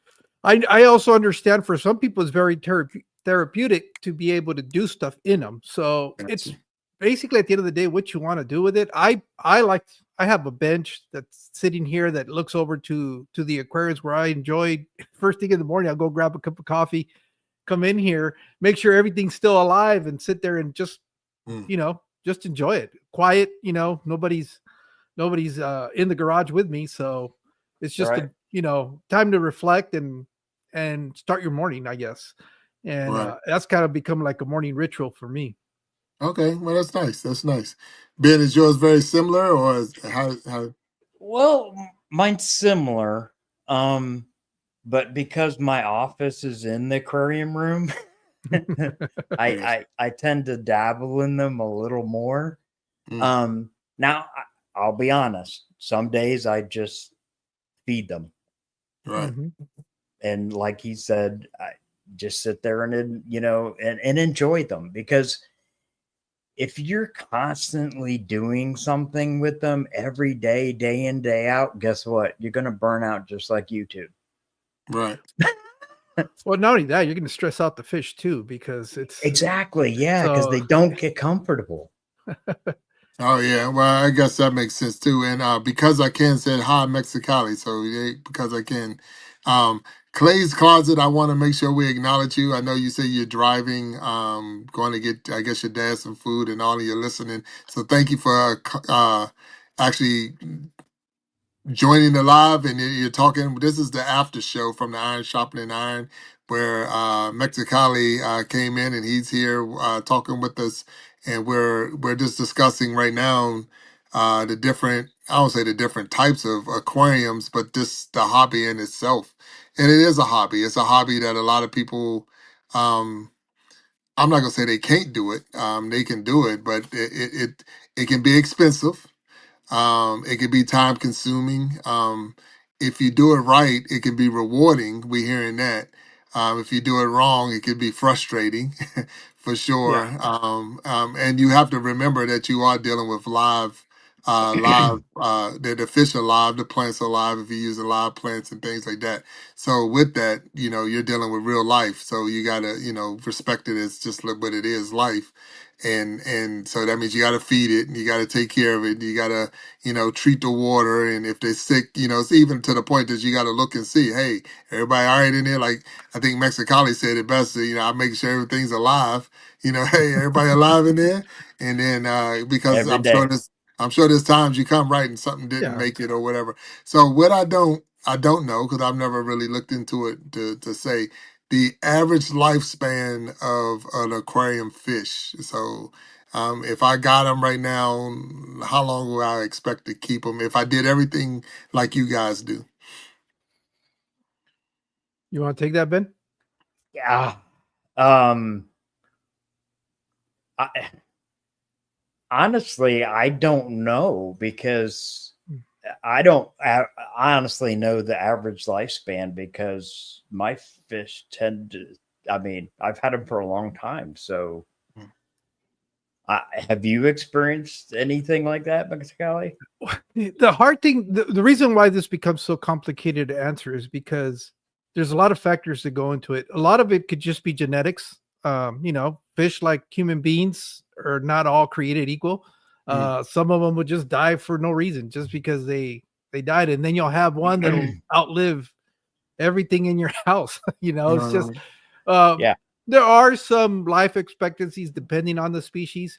And then you also got to remember these are no longer being kept in a wild environment. They're in an aquarium, so that could contribute to shortening a little bit of their lifespan. Yeah. But then there's a flip side that they're not being predated while they're in your aquarium, so they could actually probably live longer than if they were in nature. So it's one of those situations. On average, though, I would say bare minimum a year on some of these species. But if you're keeping fish 3 to 4 years, you're doing something very well. Yeah. Okay. And Cool. obviously, like your Oscars, they'll live, almost 10 years, not more. So, right. The bigger the fish, the longer it's going to live. The smaller, long as I don't get deployed, they got a chance. Right. When I left, it's like I call them pet dogs. Yeah, and that's one of the reasons I love them because, like I said, I'll go in there in the morning and I turn that light on and they come right to the top. Like, hey, where's my pet? Where, pet my shoulder, pet my back, and they'll go deep and down into the tank. And I had I guess it was a 40-gallon tank, so that's what I had with the Oscars. So they did get big. So I had two, and they really got they had decent sizes on the both of them. But it was just one of those to say. I like glow in the dark fish in the tank. That's because I made that comment. So do either one of y'all have y'all experimented with the glow in the dark fish? Remember I said about controversial topics? Right. That's one. That's one of the ones that gets pretty contentious. No, but I understand. It's at the end of the day, it's a market, and like any market, they're gonna try to capture and engage a younger audience because that's who eventually is going to continue to stay in the hobby. So they're really designed to capture people that are thinking about getting into the aquarium because they're very vivid colored fish. I understand the whole glow in the dark. I don't have a problem with it. It's just it's a preference. I think when they came out, I was already a little bit more into the hobby that they didn't appeal to me, but I understand the appeal because I take my grandkids to the pet store and that's immediately where they gravitate to. And they're like, hey, grandpa, look at these. And what are these? But it's those fish that really draw them in. So I guess the upside of it is that it kind of entices newer hobbyists into the hobby. If you get into the efficacy of it, well, that there's people that have questions on it. But it's a personal preference. And when it's since this is such a personal hobby, you do it because you like it. Who cares what everybody else thinks and that's the hardest thing to get people to understand that are in the content circle of it, is that a lot of them fall into that trap where they're trying to keep the trendy stuff that's out there that is getting them views and stuff like that. And they forget to stop and enjoy the hobby itself. That's why I have a conflict with that term content creator, because I'm not doing this for the fact of getting views. Although I get views, but it's basically showing you my personal experience and more than anything else, trying to make these connections. That's really what it is. And but again, YouTube is so big, Oh yeah. and everybody can do whatever they please, and it's fine. Yep. And I say that a lot. Like I'm not in competition with you, so because I mean it's too big. It's you could do your thing, I could do my thing, and we could be right next to each other, like we're right now, and we all can. I use the term grow and glow, so we can all grow and glow. We can, you can do your thing. I didn't join YouTube to be like monetized or anything like that. I joined. But the thing that got me caught into the YouTube was the fact that I could go live. I love this part right here, Yeah. the talking to you. So, and I hate to keep saying, I say it like that. All I needed was be like, it's simple to get to 50, but really you just need 50. So if you get 50 subscribers, you can go live. The rest of Yep. it, just comes because I'm on here. So I put videos out because, a lot of times is I'm looking through my phone and I got videos saved from something else and I'm like, I can post that one. I can post that. So that's why I throw a short in and whatever because it's something I already had in my phone. So it wasn't like I was trying to do something to get more likes or more views or whatever. But at the same time, this is what I love to do. So if this is my hobby, and like you said with the fish, and if you're posting it and you're sharing that with me, then let me just enjoy it. But to come against you as if your hobby is wrong is your hobby. How you going to tell me I'm wrong for my hobby? Especially when you're talking about all the different variety or species of fish, because I might only like I see. I was just an Oscar piranha type person. So to say, well, your tank is boring, like no, I got exactly what because the excitement comes when it was time to feed them. Because that's the part because you put 20 fish in there with 2 Oscars and a couple of piranhas and then watch the frenzy. You're like, wow, they're going to destroy these fish. And then 1 minute later, they're all gone. It's like, wow, that was fast. And it's like, well, the thrill's over. Turn the TV off. But with that, I also had snakes. So when I was in college, I had snakes and it was the same thing, the python and the feeding time. So maybe that's the weird part of you. I just like the feeding part. So I'll get the animal that's going to eat. But that's the excitement. I just like to see the nature taking its course in that sense. So, but that's good. That's good. So I know you said you took a break.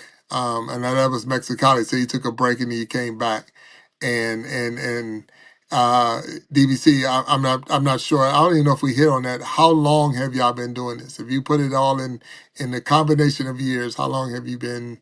Both of Fish y'all. keeping or Yeah, fish YouTube? keeping. Fish keeping. Oh, for me, well, it's been 36 years. Oh wow. Wow. But like I said, I'm still learning.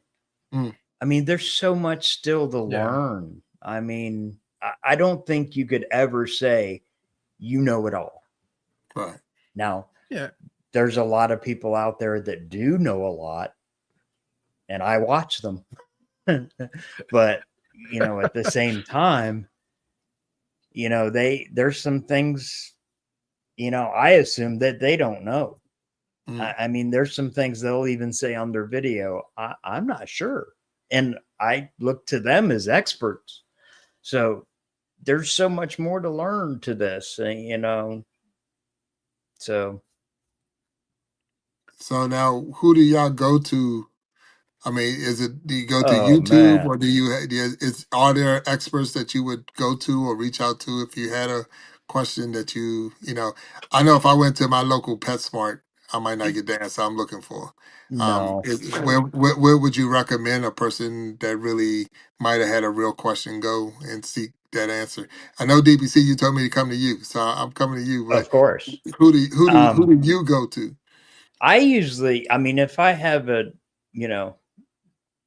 more technical question, I definitely go to my local mom and pop that he's been doing it for just as long.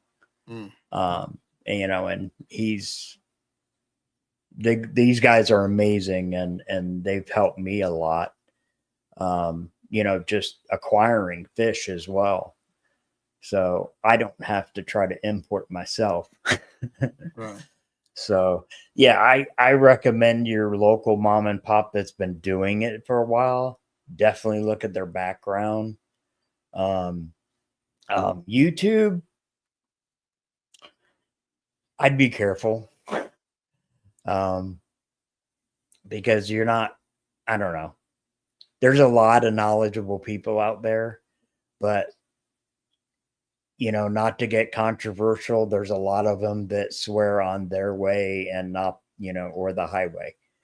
And that's just the way it's going to go. So unfortunately, that's the way it is. And it seems to be escalating more here lately, if I'm not wrong, Mexicali. Well, more it's one than of those usual. Things, it just goes in cycles. It's like everything else. It's cyclical. You know, you're going to have your ups and downs. And right now it seems like we're in one of those up cycles again. But this is why I have such a problem with being classified as a content creator, because the content creators in our hobby are the ones that like to generate that, because it generates views, it generates interest. You know, as much as we hate to admit to it, drama attracts people. That's all there is to it. 100%. It's like that traffic accident in the highway. Nobody can turn away from it. Everybody's going to look over and see what's going on. Yeah. And that's exactly what happens. So for at least for when I get that term, you know, content creator, that's immediately who I think about. And it's like, no, I don't want to be that. That's not who I identify with.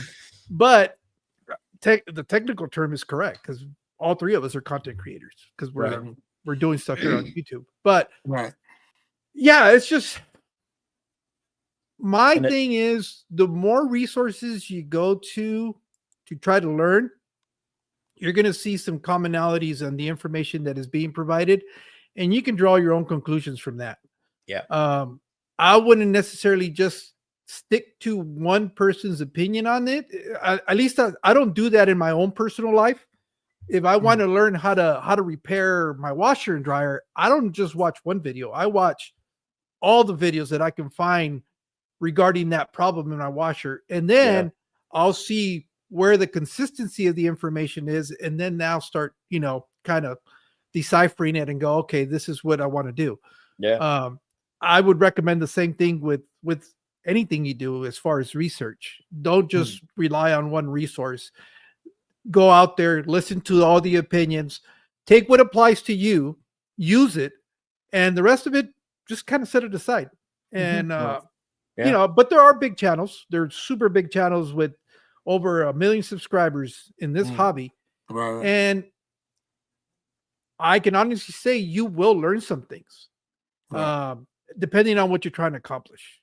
Because there's good resources out there that'll teach you how to build stuff that pertains directly to the aquarium hobby, and there's other guys that are going to have knowledge on different species of fish and what you need to do with them and how to take care of them. So, and then there's content creators. Yeah, so it's just be smart about it. Trust your gut, and I think Ben agrees with me on this. If somebody tells you this is the only way, turn around. That's the one person you don't want to listen to. Run. Yeah. And that's one of the things, you know, as a new content creator or new to I could say YouTube, Facebook, TikTok, Instagram, and all that, is when you see those videos like you know, this is the way to get 1,000 subscribers in 2 days, and this is the way, because I'm like, it's not that easy. So you're trying to make it like it's simple. And if you do this, you're going to be, and a lot of it is just like you say, to get that view, to get that watch hour, or get that watch minute, or whatever. And are you giving me any real content or any real substance? Some of it is legit. You can actually do it. Like you say, you got a person with over 1 million subscribers. That's pretty cool in that industry, in that world. But I'm sure they had to put some time in.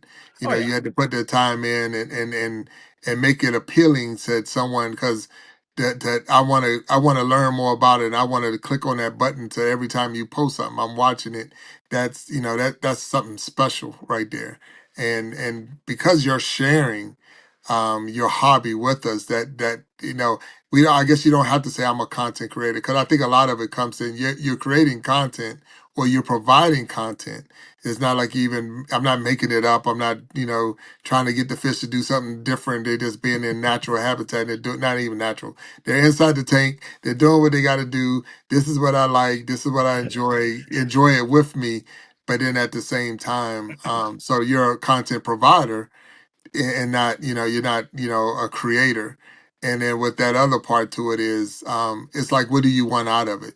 Because if you're doing it so that you can get to the point of being monetized and using it as a way to put a roof over your head and food on the table and clothes on your back and all of that stuff, then you got to come up with more material. You got to throw some controversy in it. You got to make people want to, tune in and see what's going on. So if that's what I'm looking to do, then I throw trash in there. I throw some, I'm bashing you and bashing this because it's getting views. It's not personal.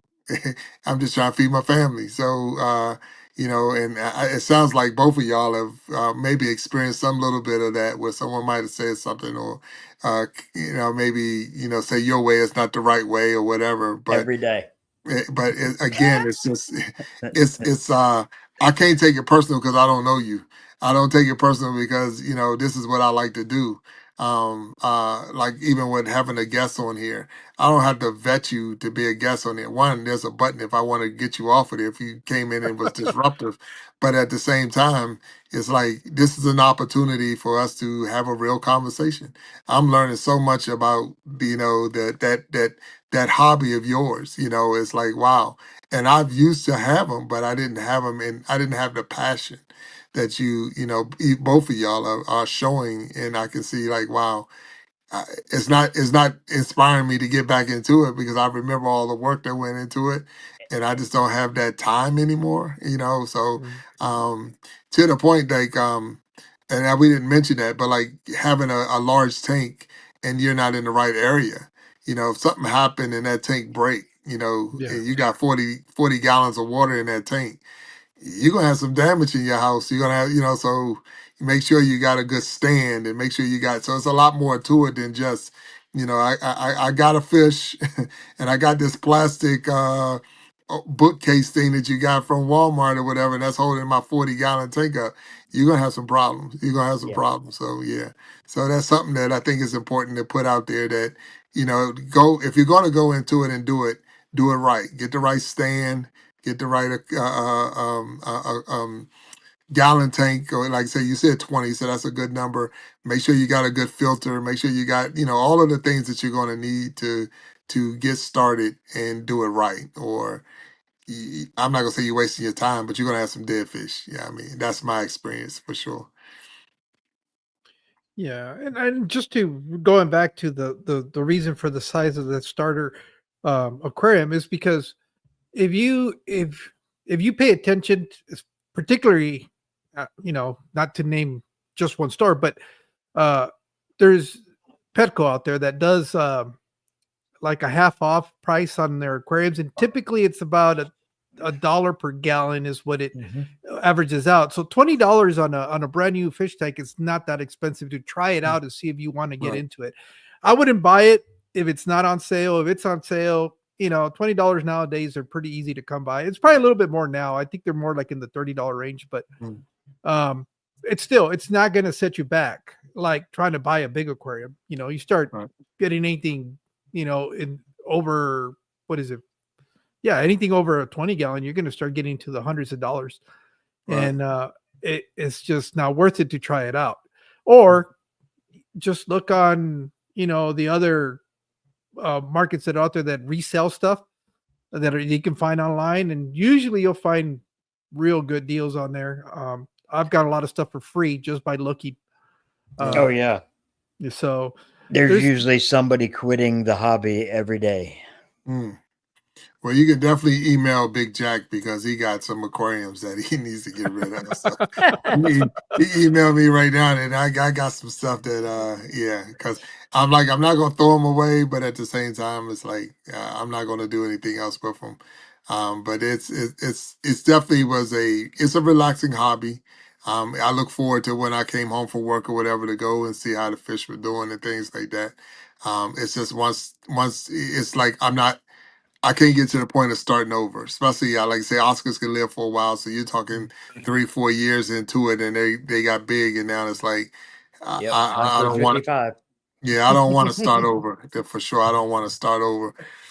So, so I see sometimes the coffee table fish tank and things like that are. What do you think about those, or do you have no thought of it? It's like, and I'm talking, it's a coffee table and there's fish inside of them. So yeah, is it worth it? Is it something that you would recommend, or? I don't think, in my opinion, I don't see the charm to it, only because it's going to be a headache to try to clean.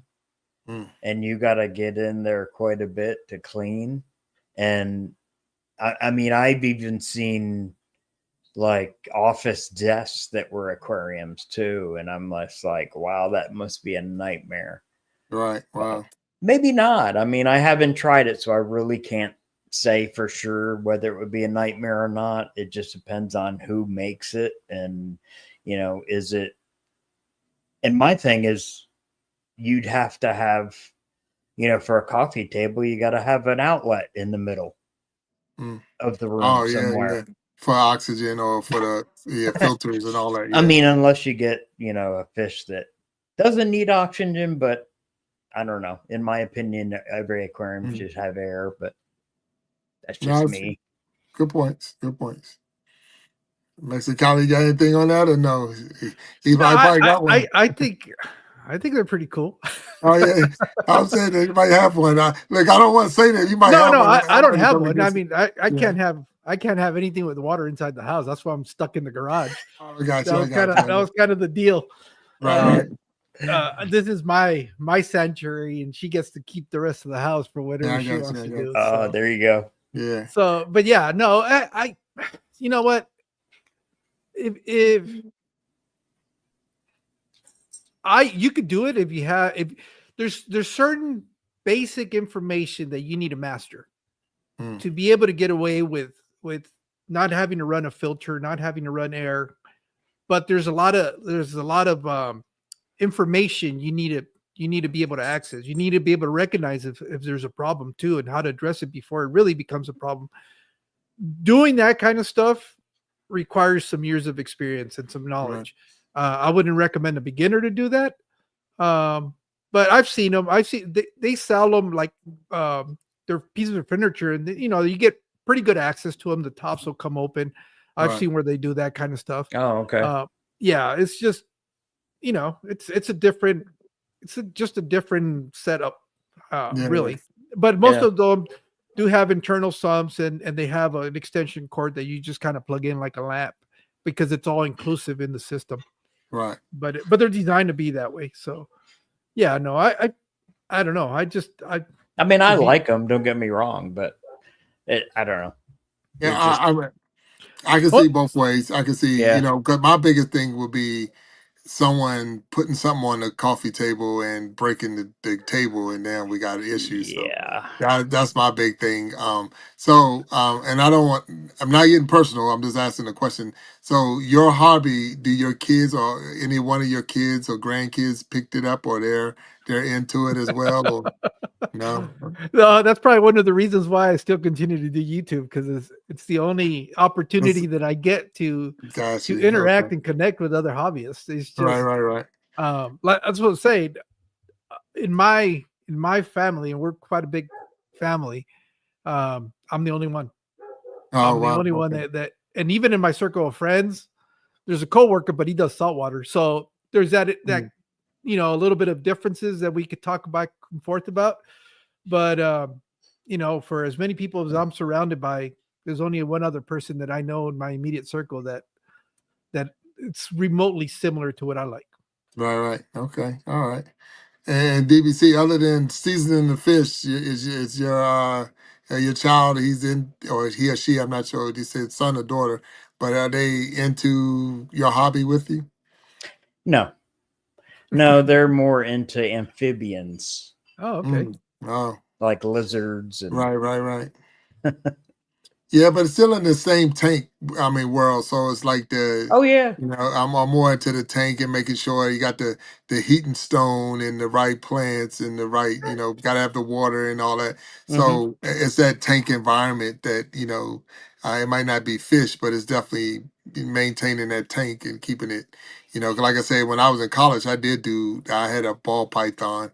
And I love that python. I mean, I didn't have fish. That was the thing. But keeping that tank clean and making sure the heat and stone and making sure it had proper water and when it was feeding time, separating the food from the where where my snake rested was not where I would feed it because Yeah. it's like you weren't allowed to take food to your bedroom, so that was one of those things where trying to keep it straight, and then the educating yourself, like I said, you can't overfeed them and things like that because that was one of the mistakes I made, and it ended up being a big issue, especially with my snake. So yeah.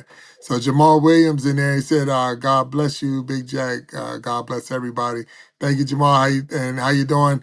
We're here in the Iron Sharpening Iron, the after show, the live talk or real talk.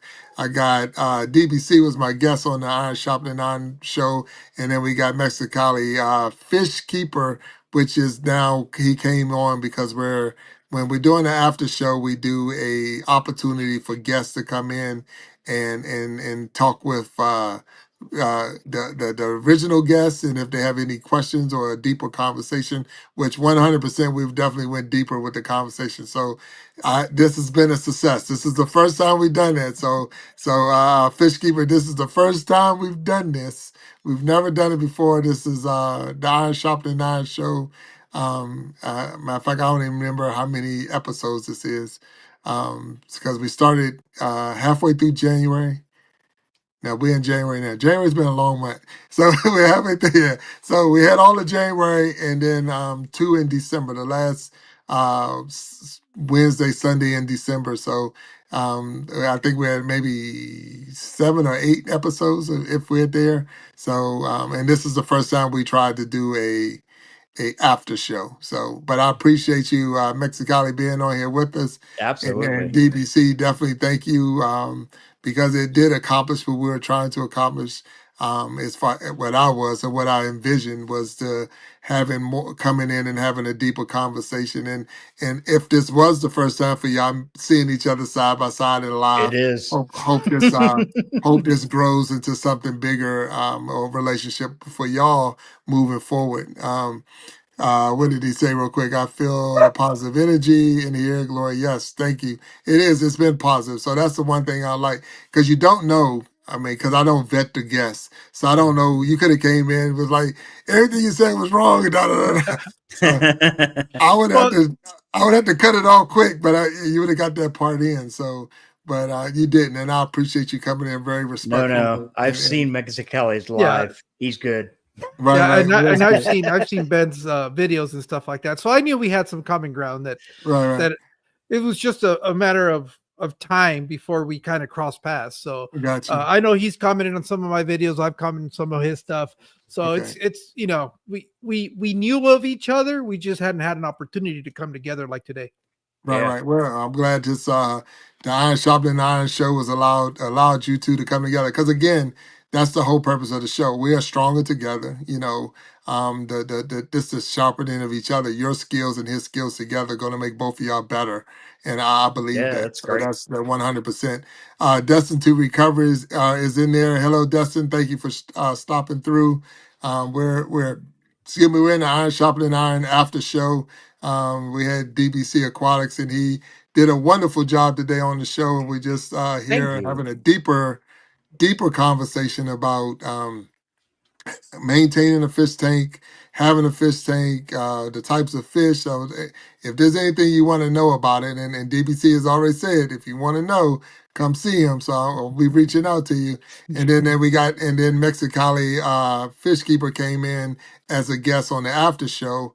And if anyone else want to come, if you got a question for these gentlemen about your fish, if you have a fish tank and you want to know more about how to take care of them or whatever, you having issues, definitely make sure you check out their channels, subscribe to their channels, send them a comment or whatever so that they can maybe help you if they can. I honestly believe that they would help you if they could help you out. So yeah, they both say they're not, they're still learning, but for what I know, they're already there. So I mean, we always are learning something, but they have definitely inspired me to.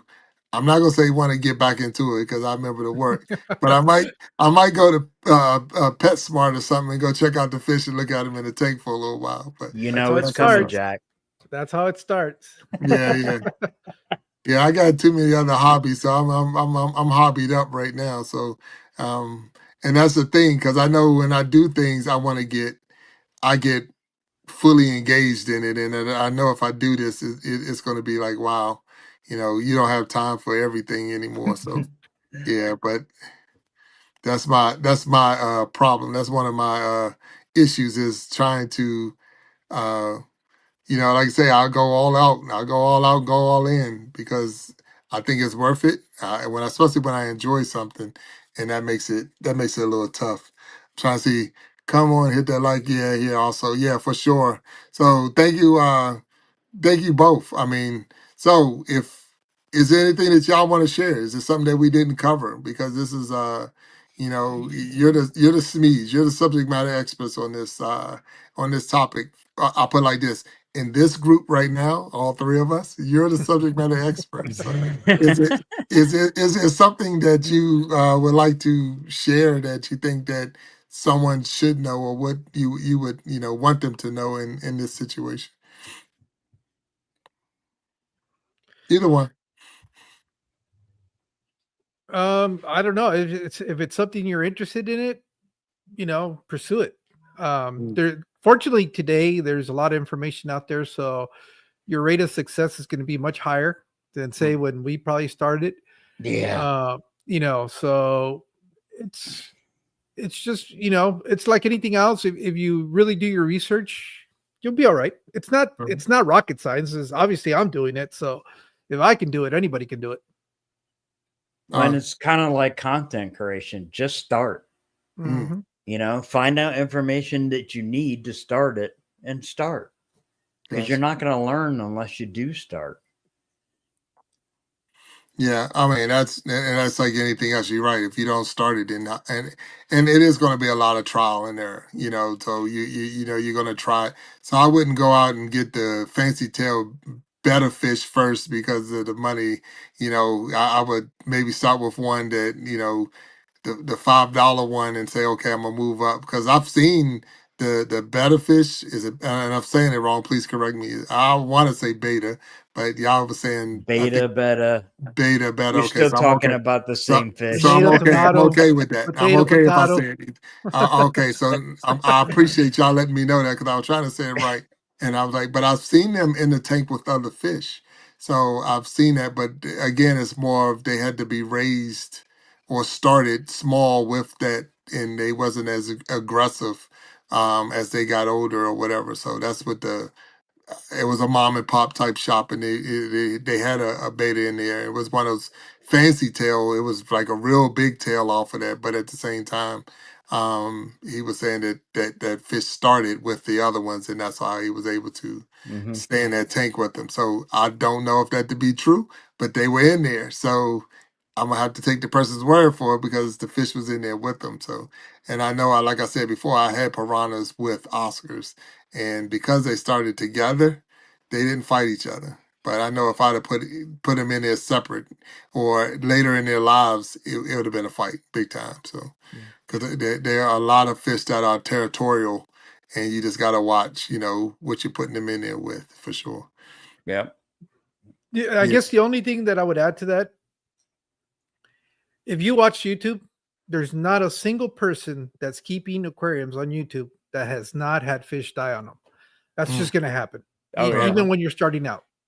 So don't let that be the thing that discourages you from doing this, because we've all gone through it, and it in some cases multiple times until you figure it out. But that's the fish dying in the beginning is unfortunately it's something part of the learning curve. It's part of it. Yeah. No, You I bet. got you. I mean, So because it could be just the species that you want to keep. That's a problem because of all the inbreeding that has been done. I mean, right, it happens. got you. It No, just that makes it that makes harder sense. to try to make that fish survive. Right now, that makes sense, and that 100% makes sense. So Jamal Williams said, "I love the YouTube, our YouTube family." He said, "God bless you, Dustin." So he's talking to Dustin to recover. God bless you, Jamal. They going back and forth. Hallelujah, praise the Lord. So they really going back and forth. And then he said, "I'm scared of piranha fish." So yeah, so hey, you're listening Well, in. So nobody said you had to eat them, Jamal. you don't have to eat them. I wouldn't recommend trying to pet them. I definitely wouldn't recommend trying to pet them. But it's not my experience with them was it's not like the movies. It's not as soon as you put your hand in, you're pulling out a skeleton or whatever. It's not like that. So yeah, but they are definitely aggressive, especially if you put something in there and they're trying to eat, they're going to go and eat it. So it's not like watching a movie. And I had two. I had two Oscars, two piranhas. So it's not like I got a school of 20 or 30 Right. that can so that changes the game too, because the numbers are not and the Oscars that got so big, I was more afraid that the Oscars are going to try to take out the piranhas, but they didn't. The piranhas got about the size of maybe a silver dollar. But the Oscars were they were they were huge. They got real big. So but the piranhas did pass before the Oscars, so that's what happened. And all of a sudden I look in there, and then my my piranhas were gone, and I'm like, what happened? And they were gone. So Jamal saying, Big Jack, when I went to the Philly Zoo, what happened to the aquarium, and I looked in them dang piranha fish were looking at me like, I was saying, the brother Williams. So yeah, look, hey, Nah, they were hey, looking at your pizza in your hand. yeah, that's it. Yeah, they, if you were to happen to fall in that, look, if you worried about the piranhas, I mean, and it could happen. I mean, like I said, if you got in there, you might find yourself, get nibbled on, but it's not like the movies. You're not gonna pull out a skeleton. Not my experience. No. And Dustin saying something to Mexicali has great content as Yeah, well, and it is a does. great speaker. So he like you guys. So that's great. Thank you, Dustin, to recover. Thank you for your acknowledgement of them and y'all speaking ability. Really, both of y'all have done a wonderful job.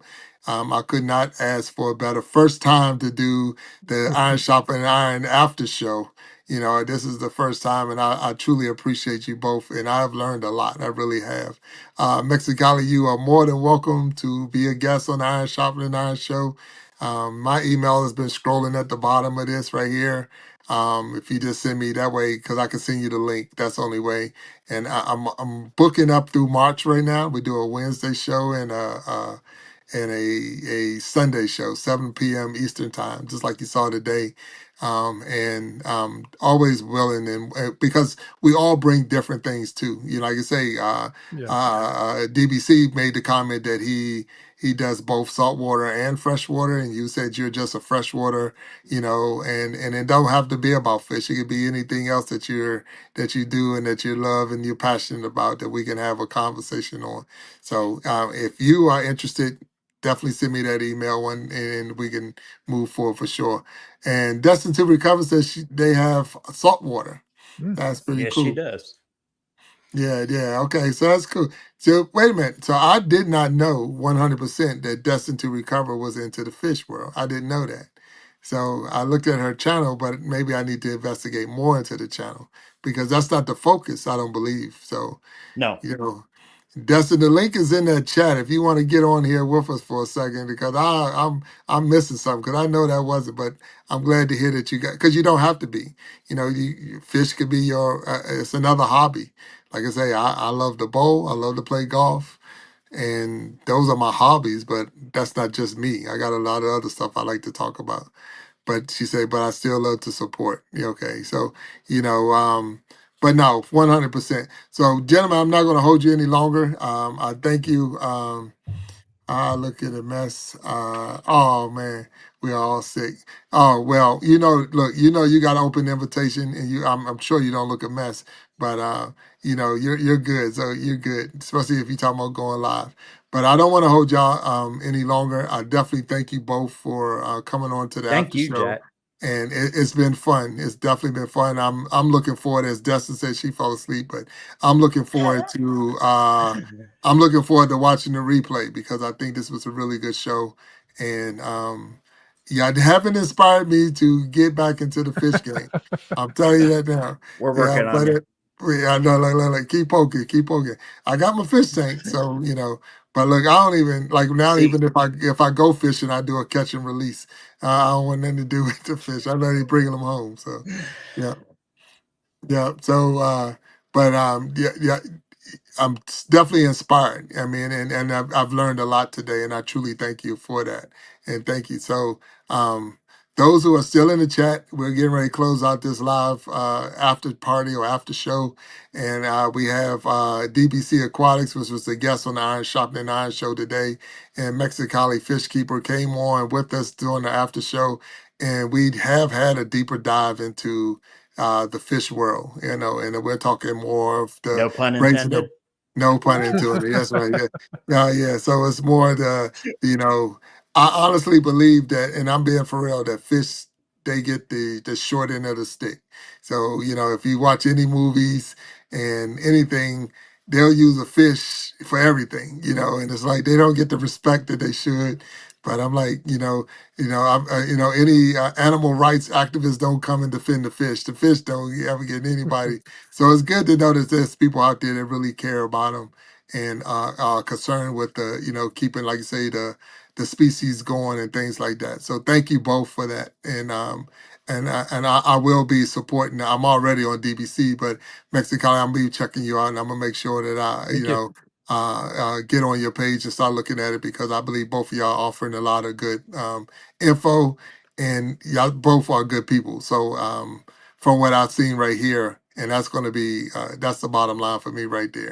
So I like to support and help, even if you're not trying to grow no further than that. I'm gonna support what you got going on, and if nothing else, if you don't get but one view, it was me. So there it is right there. Yeah. Thank you. So, And, but with I want that, to say thank you right, for allowing me to come up, and I got an opportunity to finally meet Ben and Yeah, you, absolutely. and just want to say thank you for allowing me to do that. oh no, and this channel, this is what I want to do right here. I'm loving every minute of this, the conversation, and I know Ben made it clear today when he broke down his steps. Don't worry about the subscribers, and don't worry about the views, and don't worry about because this is what I want to do.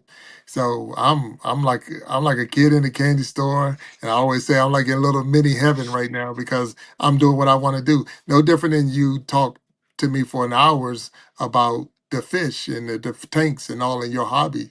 This is my hobby. So I appreciate y'all sharing my hobby with you and being a part of it. So I really do. And thank you. Thank you.